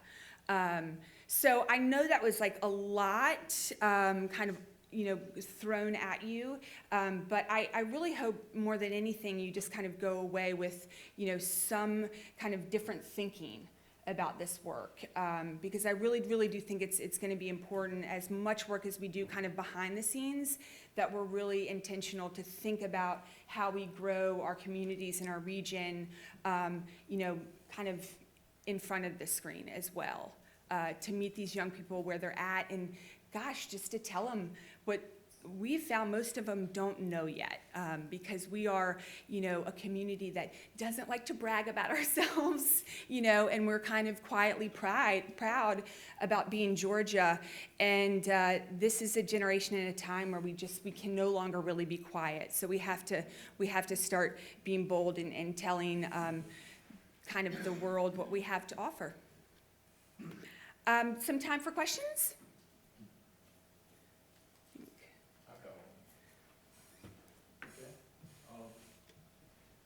Talking about bringing millennials into the rural areas, one of the biggest problems that we're facing is the broadband aspect, the internet aspect. Sorry.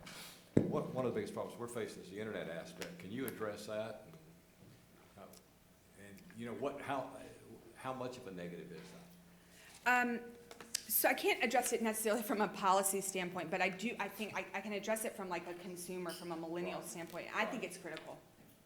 I think because you want really to have the advantage where they feel connected to other opportunities. It's just a mindset that they expect. So the more that you can kind of enhance the availability of that connectivity is, I think, very important. I think it's a deal breaker when you don't have it, as far as bringing people in. It's a deal breaker if you don't have it. Yeah, I agree. Eddie? You mentioned the span early on of the demographic breakdown of the age, and you were talking about the younger millennials as opposed to the older millennials. Are you seeing any difference? Different? No, I don't. Are you seeing any difference, though, in how they, are they different, or do they change as they get from younger to older in terms of their things that they value? Certainly, I think, you're starting to look at more of the older millennials buying houses, they're not that, they're not that much different in terms of kind of where they're at when they're, in their early 20s and they're discovering and they're kind of a bit more mobile, and then they slow down when they get older. But they are, I think, they are still different in that they're just, their lifestyle is and has always been connected to technology. So we don't really know. What we're not seeing is that they're staying longer at jobs, you know what I'm saying? So there's not this like really big change and suddenly they go from shifting 3 to 5 years to, suddenly then they're staying much longer, so. In part, the reason I asked, we just attracted a millennial business of about 600 jobs to our community. That's awesome. And we are trying to, the housing component of it, we've got a vibrant downtown at the present time, but as they get older, they seem to want to congregate now.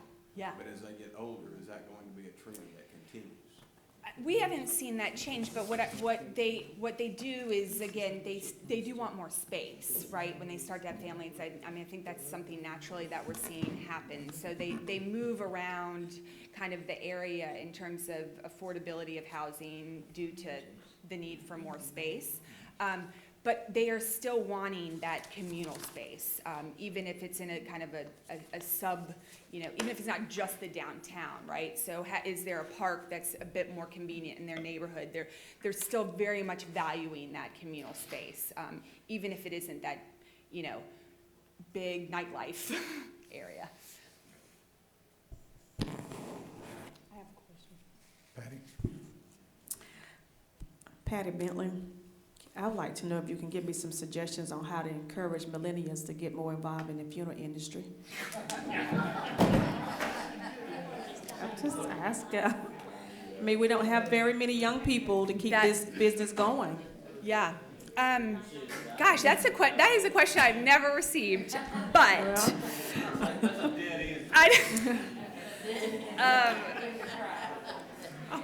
I'm through recognizing you for questions.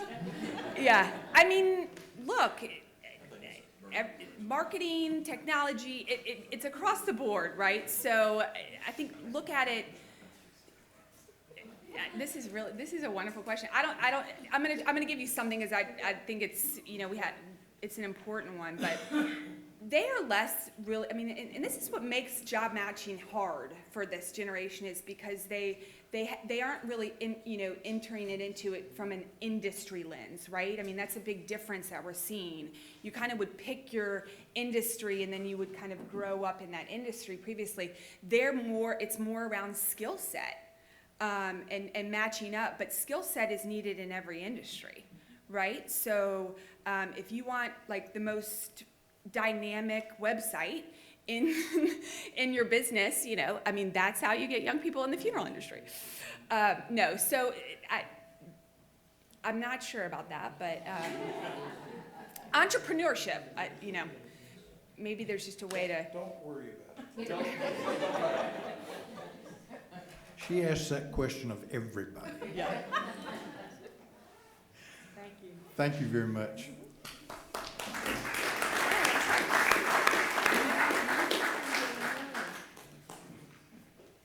All right, next on our presenters today is from Point Broadband, Chad Wachter, who is General Counsel, and I'm going to talk a little bit about broadband opportunities.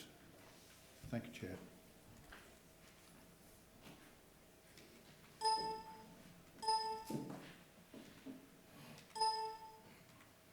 Well, I'm just not going to use that. So I'm Todd Holt instead of Chad Wachter, but Chad is here.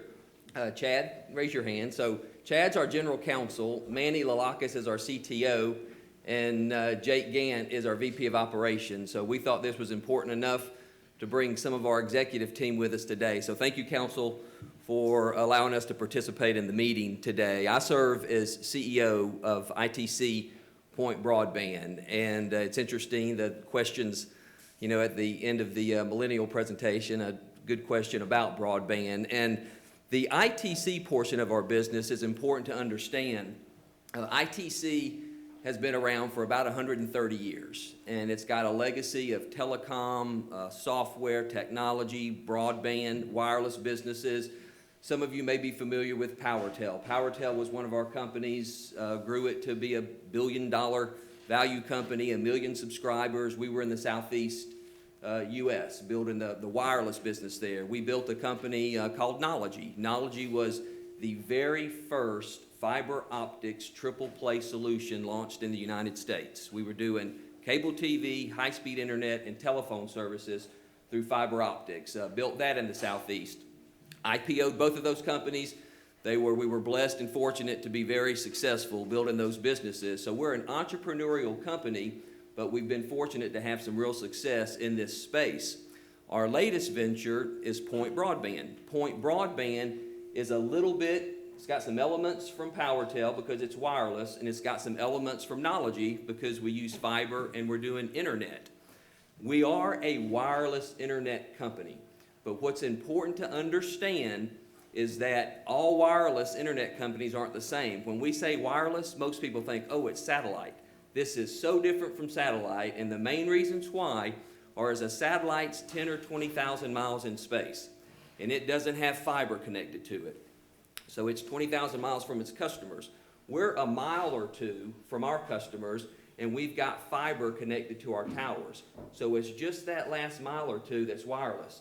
So the differences you see in our wireless service versus a satellite wireless service is we don't have rain fade because we're close to the customers. So we don't miss our football games or whatever we watch and get frustrated when it rains. When are you inside watching TV? Usually when it's raining outside. You ought to be able to watch TV, and use the internet, when you're inside. So we don't have rain fade. Because we're a fiber-based internet product, we don't have caps. The satellite internet companies cap you on how much internet you can use per month because there's not a lot of capacity being that far away from your customer. So no caps. Our customers get to use as much internet as they want all month long. They can stream Netflix 24 hours a day and not worry about having to buffer out, and have to reset Netflix. So there's no caps, and because we believe our product is so robust and reliable, we don't ask for contracts from our customers. Where I live, my only choice is satellite. I had to sign a 24-month contract. Why should you have to do that? We believe if we don't live up to our customer standards and they're not happy with our service, they ought to be able to fire us, on the spot. So we don't require contracts either. And we're also different from not just the satellite, but really all of our competition in that we work hard to be engaged in the communities we serve. We have a local presence. We usually put up a storefront. We hire technicians locally, customer service reps locally. We take 10% of our profits in every community we serve, and we let our customers in that community tell us local charities and not-for-profits to donate 10% of our profits. A faith-based organization, we just think that's a really good thing to do, period, but it's a way to really get engaged with the community and invest in the community. So that sets us apart. I don't think I have to tell the council, internet is like electricity of days gone by. Not only can't these rural areas survive without internet, they're certainly not going to thrive, but they won't even survive. Now, our business, we capitalized it in January, so this is a startup business, very entrepreneurial business. It's what Nology and PowerTel were, 20 years ago. At those businesses, we had zero revenue and zero customers and grew them to billion-dollar companies. I'm not sure if this one will do that. It's a little tougher going to these rural areas than we were in secondary and tertiary markets before. So we were operating in a Columbus, and in Augusta, now we're operating in Decatur County, Miller County, Seminole County, Harris County type of Georgia. We've launched our business in 3 states, actually. We're in Georgia, obviously. We're in Mississippi, and we're in Alabama. We said we're going to stay focused on that 3-state region for a year. we weren't in business 3 months before we were already pulled into North Carolina, already pulled into Texas, and we're looking at some activity in upstate New York. That's because of what we just said. You know, the internet is like electricity of years gone by. People just need it, and they're being very aggressive, you know, to get it there. At least 97% of our capital is private capital, so we're not using heavy subsidies.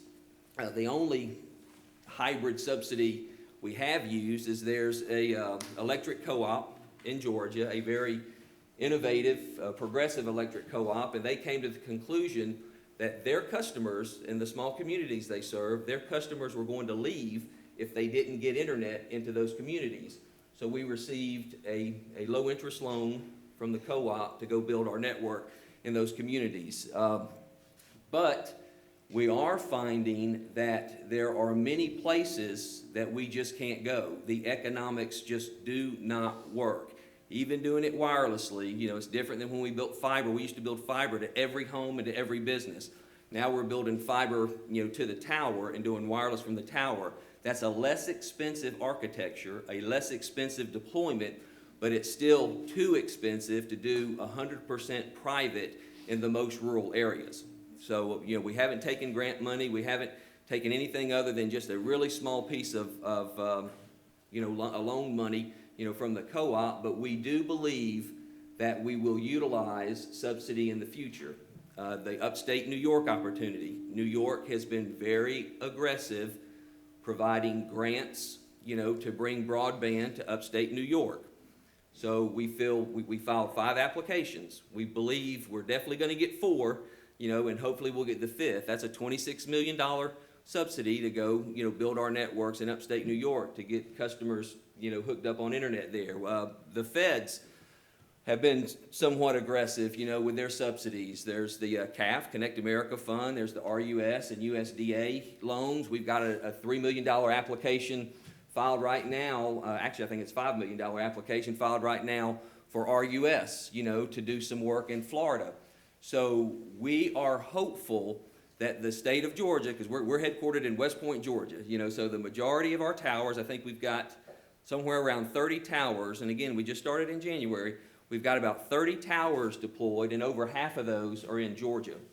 So we believe in Georgia. It's where we're headquartered. It's where we, you know, where we live and where we work. So we're hopeful that the state of Georgia will step up, you know, and if we all believe that the internet is as important as everybody says it is, you know, and it's not just for millennials, although I know millennials, you know, need it, but it's for 4th graders who are homeschooled. It's for 6th graders who, when they leave the school may have good internet, but when they leave the school, they don't have good internet at home. You know, it's for healthcare and rural banks, small business owners. You know, it's the way we connect with each other, the way we connect with the world. It's the way we reach our customers if we're businesses. It's the way we learn. You know, it's not just young people, but even an older guy like me, I like to learn every day, and a lot of that learning is through the internet. So, I mean, it's just vital. So we're very proud a company. You know, we've got a long 130-year, you know, legacy of doing really neat things in the telecommunications, you know, broadband internet space,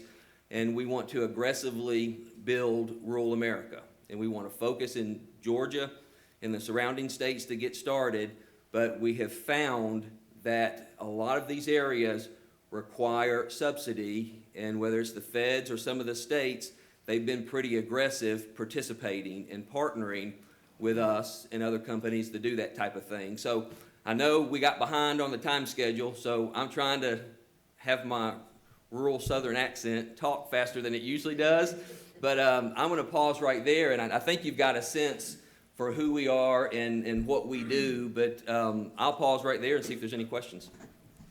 Okay, it's time. Download, upload speeds. I'm sorry? Download, upload speeds. Various, our primary offering is we go out with a 10 meg and a 20 meg. So 10, 1, 22. But we'll go, particularly with line of sight, we can go to a gig. Gig is a marketing thing. Unless you're an enterprise company that really hogs up the data, a lot of people say gig, but if you look at the national reports, on average, I think people use 3 4 meg, but we're offering a 10 and a 20, one upload on the 10, two upload on the 20. We'll go to 5 if customers want 5. You know, if it's someone that says, all I do is, you know, email, you know, someone, I don't really need any more, I don't need to watch Netflix, they may want a 5, so we'll offer that too. We've got customers on 100 meg, so we'll custom, you know, do 100. If we've got line of sight, we can do 100 symmetrical, so we can do 100, you know, download and 100 upload, but our primary, you know, out of the gates marketing is a 10 and 20 product. Tom McCall.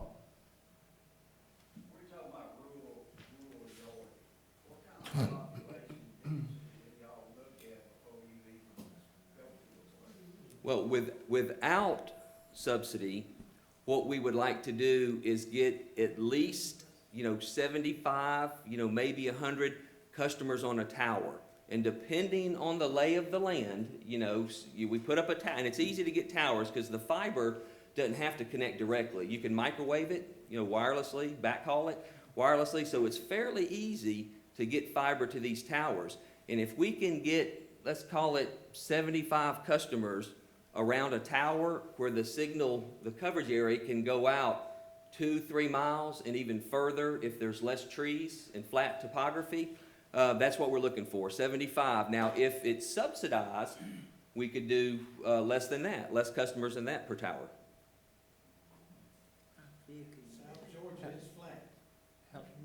Well, we are in, you know, Decatur and Miller and Seminole, and we absolutely love that area. Our network, what we did was we took over an existing network that was old WiMAX type technology, and we put in the latest and greatest state-of-the-art technology. We're spending around $50,000 per tower to put this new technology on it, and it's LTE technology. LTE is the same thing. My phone's back. LTE is the same thing our phones work on, except that's mobile LTE. That stuff cuts through trees, and I mean, it's good. On the mobile, what we're using is fixed LTE. So we take like the phone's an antenna. We take the antenna and fix it on the customer's house, and it's just fixed LTE. But it's good stuff, and it's not that old. I mean, it's state-of-the-art stuff. So we're using, you know, the way we describe our business is fiber-fed, fixed wireless, but it's an LTE technology. When we launched the business, Manny and I think we spent 9 months, you know, kicking the tires on every technology we could, and there were a lot of good proprietary technologies out there, but we didn't want to make a bet on proprietary technology. We wanted to make a bet on something that had evolved over the years and was getting better and better. I mean, it's what 2G, 3G, 4G, and now 5G will be based on, is this LTE technology. So we made our bet on LTE, and we made the right bet. So is this technology generally available? This is not proprietary? No, sir. What we're using is generally available. It's expensive, but it's generally available. We're not using the proprietary stuff, although there is some proprietary technology out there. Terry? Yeah, quick question for you. I was just pulling up your website and looking, matter of fact. Yeah, I wish I could put it up there. I really don't like to use slides, but I would like for you to see our logo, because hopefully we'll be in all of your areas sometime soon. Well, and that's the question right there. When you're looking at your marketing aspect, are you looking, when you talk about rural Georgia, are you looking mainly at like South Georgia, or are you looking at North Georgia where there is internet, but it may be just one provider that does a poor job?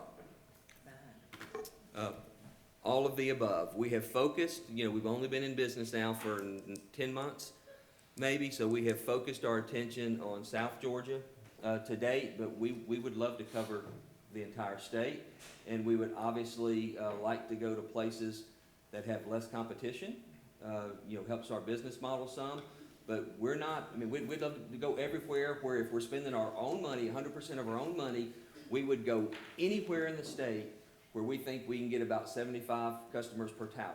And if I got an area for you. But now remember that 75, you know, unless there's no trees and you've got line of sight, that 75's got to be like in a 2-3 mile radius type of thinking. You mentioned upstate New York. Are y'all participating in the reverse auction program that they've got? Is that what you're talking about? This was not a reverse auction. This was one of the, you know, what we get a little frustrated at times is the CAF program was a federal program, Connect America Fund, and it went to mostly the big guys. And the big guys, they didn't spend it the way they were supposed to. In fact, in New York, one of the big guys gave it back. You know, it was granted to them, and they said, no thanks, I don't want it. So the state of New York, being aggressive, they went to the feds and said, hey, give us that CAF money. You know, we'll go deploy it. So this is CAF grant money. That's not really a reverse auction. It's just, you know, fill out your application, and hopefully, you know, it's a competitive process, and hopefully you put in a good application and they grant the money. Chairman Parsons, you got one. Thank you, Chairman. This is long or not. Anyway, I wanted to ask you, I need to do something, turn this on or not? I can hear you. I wanted to, first of all, appreciate the presentation, appreciate what you're doing. Trying to get back to what Chairman McCall had asked. I mean, from what you're saying, it sounds like though that these would have to be, you know, areas that are pretty well concentrated with customers. When you go into 75 in a pretty small area. So you're not really talking about rural, you're talking about small towns. Is that correct? I mean, I don't know the definition of a small town or rural, but you do have the stats right, and that's 75 with our own money, and with, you know, 2 or 3 sectors. We can put 4 sectors on a tower. I mean, if there was a place that looked like it was very right, and the cluster of, let's say, the cluster of 25 customers were kind of in a sector of the tower, you know, we would do that tower, but we would only put 1 sector on there, because it wouldn't be a $50,000 tower. You know, it would be a $25,000 tower, so we would probably make that investment. So there's no really rigid, you know, rule that we have, but generally speaking, if we use our own money, you know, we would require 75 on a tower. But an exception to the rule would be, you know, if someone said, hey, you need to come over here, you're gonna get all 25 of these customers, and they happen to be in a 1 sector type region, we would probably come do that for those 25 customers and light up our network if we knew we were gonna get 20 of the 25 or all 25 of the customers. Let me no interrupt, rigid let rule. me interrupt you for a minute. One of the things I think, Don, when we've talked about like 20 customers per mile as density, he's talking about a circumference, so, you know, that's a mile each way, all of the way, so it's different than the number of customers per mile that we typically look like with a line-based system. It's interesting you say that. When we were building Knology out, it was fiber-based, wireline fiber-based. We had a rule that we wouldn't build the fiber unless we could get to 70 homes or businesses per mile, you know, that type of density, linear density, because the ROI just didn't work. If we got that, we had built, you know, all of the southeast, Kansas, South Dakota, we covered everything we could under that ROI rule, 70 homes per mile density. And this was 2009 or 10, and we started looking at wireless back then to expand our footprint, and it just wasn't good. I mean, it worked. It was WiMAX, it worked. It was kind of like a 5 meg type product, but it wasn't good, and we fortunately had a good reputation for our product and service, so we decided to punt, you know, and not do it because we didn't want to put our name on it. Very different than how this stuff works. John Corbin. Thank you. My question is about the towers. Are you renting space on existing towers or actually putting up new towers? Renting space on existing towers thus far, but we are willing to erect our own towers because our equipment is so light and so small, the weight load and wind load is just not that great. So we don't need a big expensive tower. We can do monopole or telephone towers. But let's peel the onion back a little bit on that question. What type of tower are we on primarily? We are primarily on water towers. You know, we're not on the traditional cell towers mostly. Sometimes, you know, we have to go there, but the water towers work great for us. If they can get about 120, 130 foot and they have a corral or a halo, that's a great tower for us to be on, and we like it for 2 reasons. One, the economics are better for us. You know, it's less rent out of our pocket, but 2, it gives us an opportunity to engage with the water authority or engage with the mayor and let them know, you know, what we stand for and who we are. And once they get to know us, you know, we're batting 1,000. We've not gone to a water authority yet and been turned down. We had one that told us no initially because they couldn't figure out how this had anything to do with their mission of providing clean water. And we said, you are right. This has nothing to do with clean water. This is about bringing broadband to your community. They went back to the board, thought about it for a couple of weeks, and came back and said, you can get on our tower. Daugherty and the municipal employees will be ambassadors of our company, and they have been. They've been some of our best salespeople, quite frankly. Chairman Parsons, I realized you had another question. However, Co-Chairman Powell rudely took the microphone away and didn't allow you to expand on your thoughts and everything. So I would turn back to you and see if you have a follow-up question. He's bad about that, yeah. Yeah, I just wanted to, as far as the, first of all, I appreciate everything, I appreciate what you're doing, anything that y'all can do, especially with your own money, I think is great.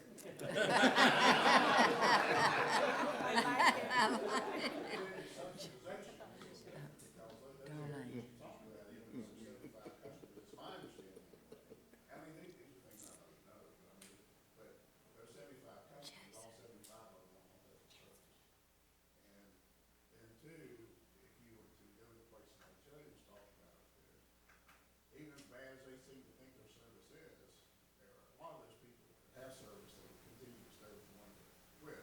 So you wouldn't get all those customers. You know, so I'm talking about with subsidized money, it becomes a different, subsidized money, taxpayer money becomes a different issue. But I do appreciate it. I think this is good. And there's some areas, you wouldn't believe it, there's some areas we will get all of the customers in that area. And usually, when they have a provider who it may be a big name provider, somebody you would recognize, but they've neglected their network year after year after year, and their customer, believe the bill says they're getting 5 meg service. When we show up and do a speed test, they're getting 1 meg service.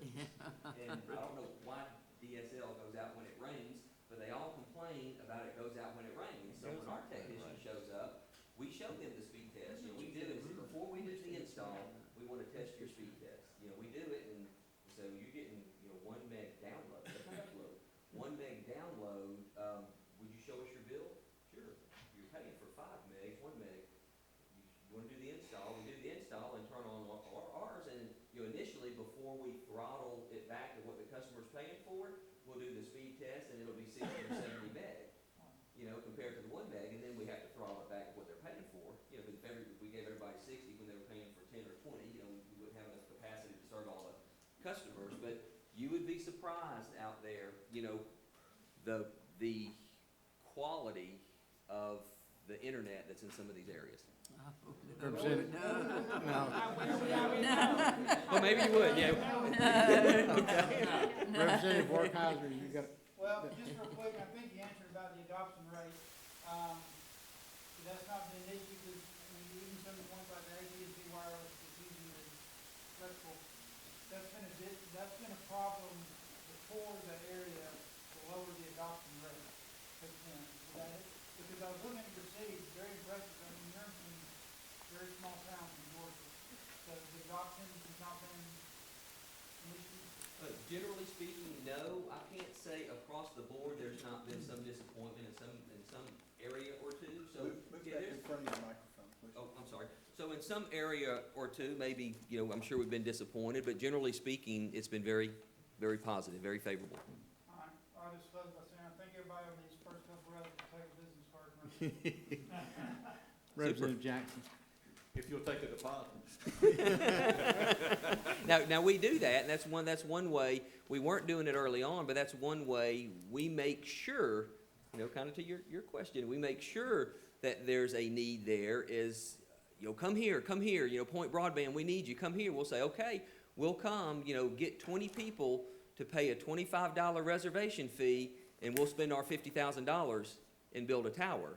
And that way you get some skin in the game, and and we're not asking for $100, we're asking for a $25 reservation fee, and we say, and once you pay the reservation fee, that puts you first on the install list, and we will install in 45 to 60 days, or you get your $25 back. So interesting you say that, we do ask for reservation fees. Representative Jackson. Thank you, Mr. Chairman. I live in East Central Georgia, which is near Augusta, but we have all rural counties in my district. Now, you said you don't require a contract. What about the monthly cost? Is it kind of the same as the other broadband companies? Yeah, with the other broadband companies, it's usually, when you talk about prices and cost, it's usually the devil is in the detail. You know, they may say, well, it's $60, and then you get the bill, and there's Correct. a fee for the modem or the router. There's a cap, and there's a fee if you go over the monthly usage. If they're a telecom company, there's probably some regulatory fee. So what we've done also to be different is for our 10 meg product, it's $59, all in. You know, there's no, we put the router, we put the modem wireless router in the home, no extra charge for that. And for our 20 meg product, it's $79. Now, we do charge a $99 install for residential and a $199 install for commercial customers. But it's $59 a month or $79 a month, all in.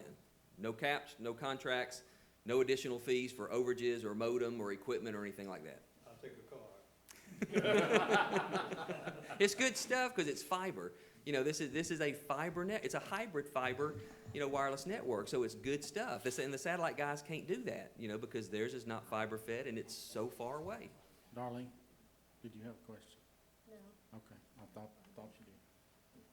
Any other questions other than needing the distribution of business cards?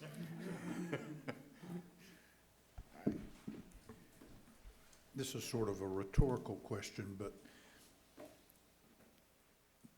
you have to ask it when something sounds too good to be true. Sure. Which is, if the technology is freely available, so it's not proprietary, and if you can do it for that kind of price without a contract, why isn't everybody doing it? It's a very entrepreneurial type thing to do. There are more and more people do it. There's this is called a WISP, Wireless ISP. There's over 3,000 WISP in America. Most of them are outside of the Southeast because the old technology didn't have LTE. It couldn't cut through trees. So they were where it was flat, farmland, open terrain. Just recently is when the fixed wireless LTE came to be, and so now there's more people doing fixed wireless in the Southeast. Google's doing it. You know, Google tried to do the fiber and then decided, nope. You know, even Google's got more money than the federal government, you know, and they decided they weren't going to do fiber. Well, the federal government doesn't have any money. They were going to, well, there you go. They got more money than the federal government can print. But Google's doing it. You know, AT&T's doing it. Verizon's starting to do it. You know, and for us, it's a double-edged sword. We don't think we're going to run into them, you know, in very many of the markets we are. So, but there could be some competition. But we love to see the big guys doing it. You know, it kind of validates the decision we made. I guarantee you, you know, we spent 9 months, $200,000, you know, doing our due diligence on this. They probably spent 2 years and $15 million doing their due diligence on it. So the fact that they have validated that fixed wireless works and they're deploying it, that does, you know, help us think we've made a good decision with capitalizing this business. But there's a lot of folks out there doing it, over 3,000. There's just fewer in the Southeast that are doing it because of the new LTE technology didn't come out until 18 months ago, maybe, so it's new. Question from Patty Bentley. You sure? I mean, we have website for the funeral home too, so yeah, you can always look us up. Do you have like iPads in the top of the caskets now for the We have folks to use? 75 bodies that you can sign up. We have a package for $3,900. Check it out on our website. But All right, ask your question, Patty. thank you for your presentation. I live down in Butler, which is not far from Columbus. And when I was shopping around for a new service for internet services, because I'm currently being served by Public Service Communications. And what I found was the data, as I was shopping around trying to see what other companies I can, you know, maybe partner with, the data was the issue, having unlimited data. Does your company provide unlimited data? We do. It's when we say there's no caps, you know, that's another way of saying it's unlimited data. So we tell you, stream Netflix, you know, every hour of every day if you want, and we're not going to shut you down. You know, it's that good because it's fiber. I mean, so yeah, there's no caps, no data limits at all. What we're doing, even with AT&T's, you know, new fixed wireless, there's a cap on that. Cable TV? We don't do, no, in fact, we're not, don't talk video, we don't want to do video. You know, the cost of content is so outrageous, you know, we were in that business before, we're staying away from video. Now, what we're telling people is kind of what I've done at my house. I cut the cable cord, and I used to be in the cable business. I mean, that was a sin to say that, you know, 5 years ago, but I cut the cable cord. I was paying $140 a month for satellite TV. I got good broadband, cut that $140 bill, and I got a $35 bill from an internet TV company. My content includes, you know, whether you like Fox News or CNN, I get both of those. My wife gets to watch Lifetime and Hallmark. She loves those channels. My kids get to watch A&E and Discovery's what they watch. I get ESPN1 and ESPN2. I mean, the content's great. Now, last month, I did have to upgrade from their $35 package to their $50 package because I wanted the SEC network, you know, for football season. So now, yeah, so now I'm paying $50 instead of $140. And after football, I'll go back to $35. I mean, I'll literally save $1,200, $1,300 a year and not give up anything. In fact, I got better quality because it used to be when I was paying $140 a month, it rained, we didn't get to watch TV. Now when it rains, me and my family can watch TV. So we're staying away from video directly, but we're telling our customers, you know, in 10 meg is good enough to stream video.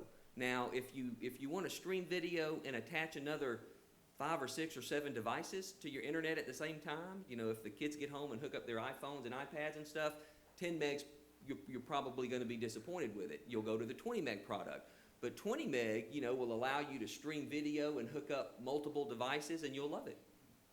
I just want to be able, if I'm having a funeral down a long dirt road, that we can live stream, because really millennials often don't want to come to a funeral. They want to be able to look at it on their iPad. I'm serious. And so if there's a way that I can live stream my funeral, that's what I really want. Anybody in this room that can help me do that, that's what I want. How about Facebook Live? Do it on your phone. I have heard it all now. I have heard it all now. Any other questions? Run while you can. Well, yeah. Don't let her take your pulse. Thank you so much, and I'm excited about what you've talked about here, because this does hold a lot of promise to a lot of Georgia and the ability to help with education, help with health care, help with so many other things. So thank y'all. Thanks for letting us be here, and thanks for the good questions. Okay, everybody. As y'all know, we place a lot of value on eating in this crowd. So listen up. Those of you that are staying at the Mary Acres Resort, the buses from here at Albany Technical College will start running from the Manor House at 5:30. Bringing you back here. We will be in the Kirkland Center next door. Our Georgia-grown chef, Holly Shute, will be preparing us a Southwest Georgia dinner this evening. You're welcome to stay and just walk next door to the Kirkland Center. If you wish not to go back up there and turn around and come back, whatever is your choice, you're welcome to do that. But again, the buses will start running at 5:30, and they will do multiple circuits. So if you don't get on the first one, the second one will come by there shortly thereafter. Basically eating here. We are eating. But there will be buses running between here and there. Correct. So we are adjourned until tomorrow morning. We're back in here at 8 o'clock sharp.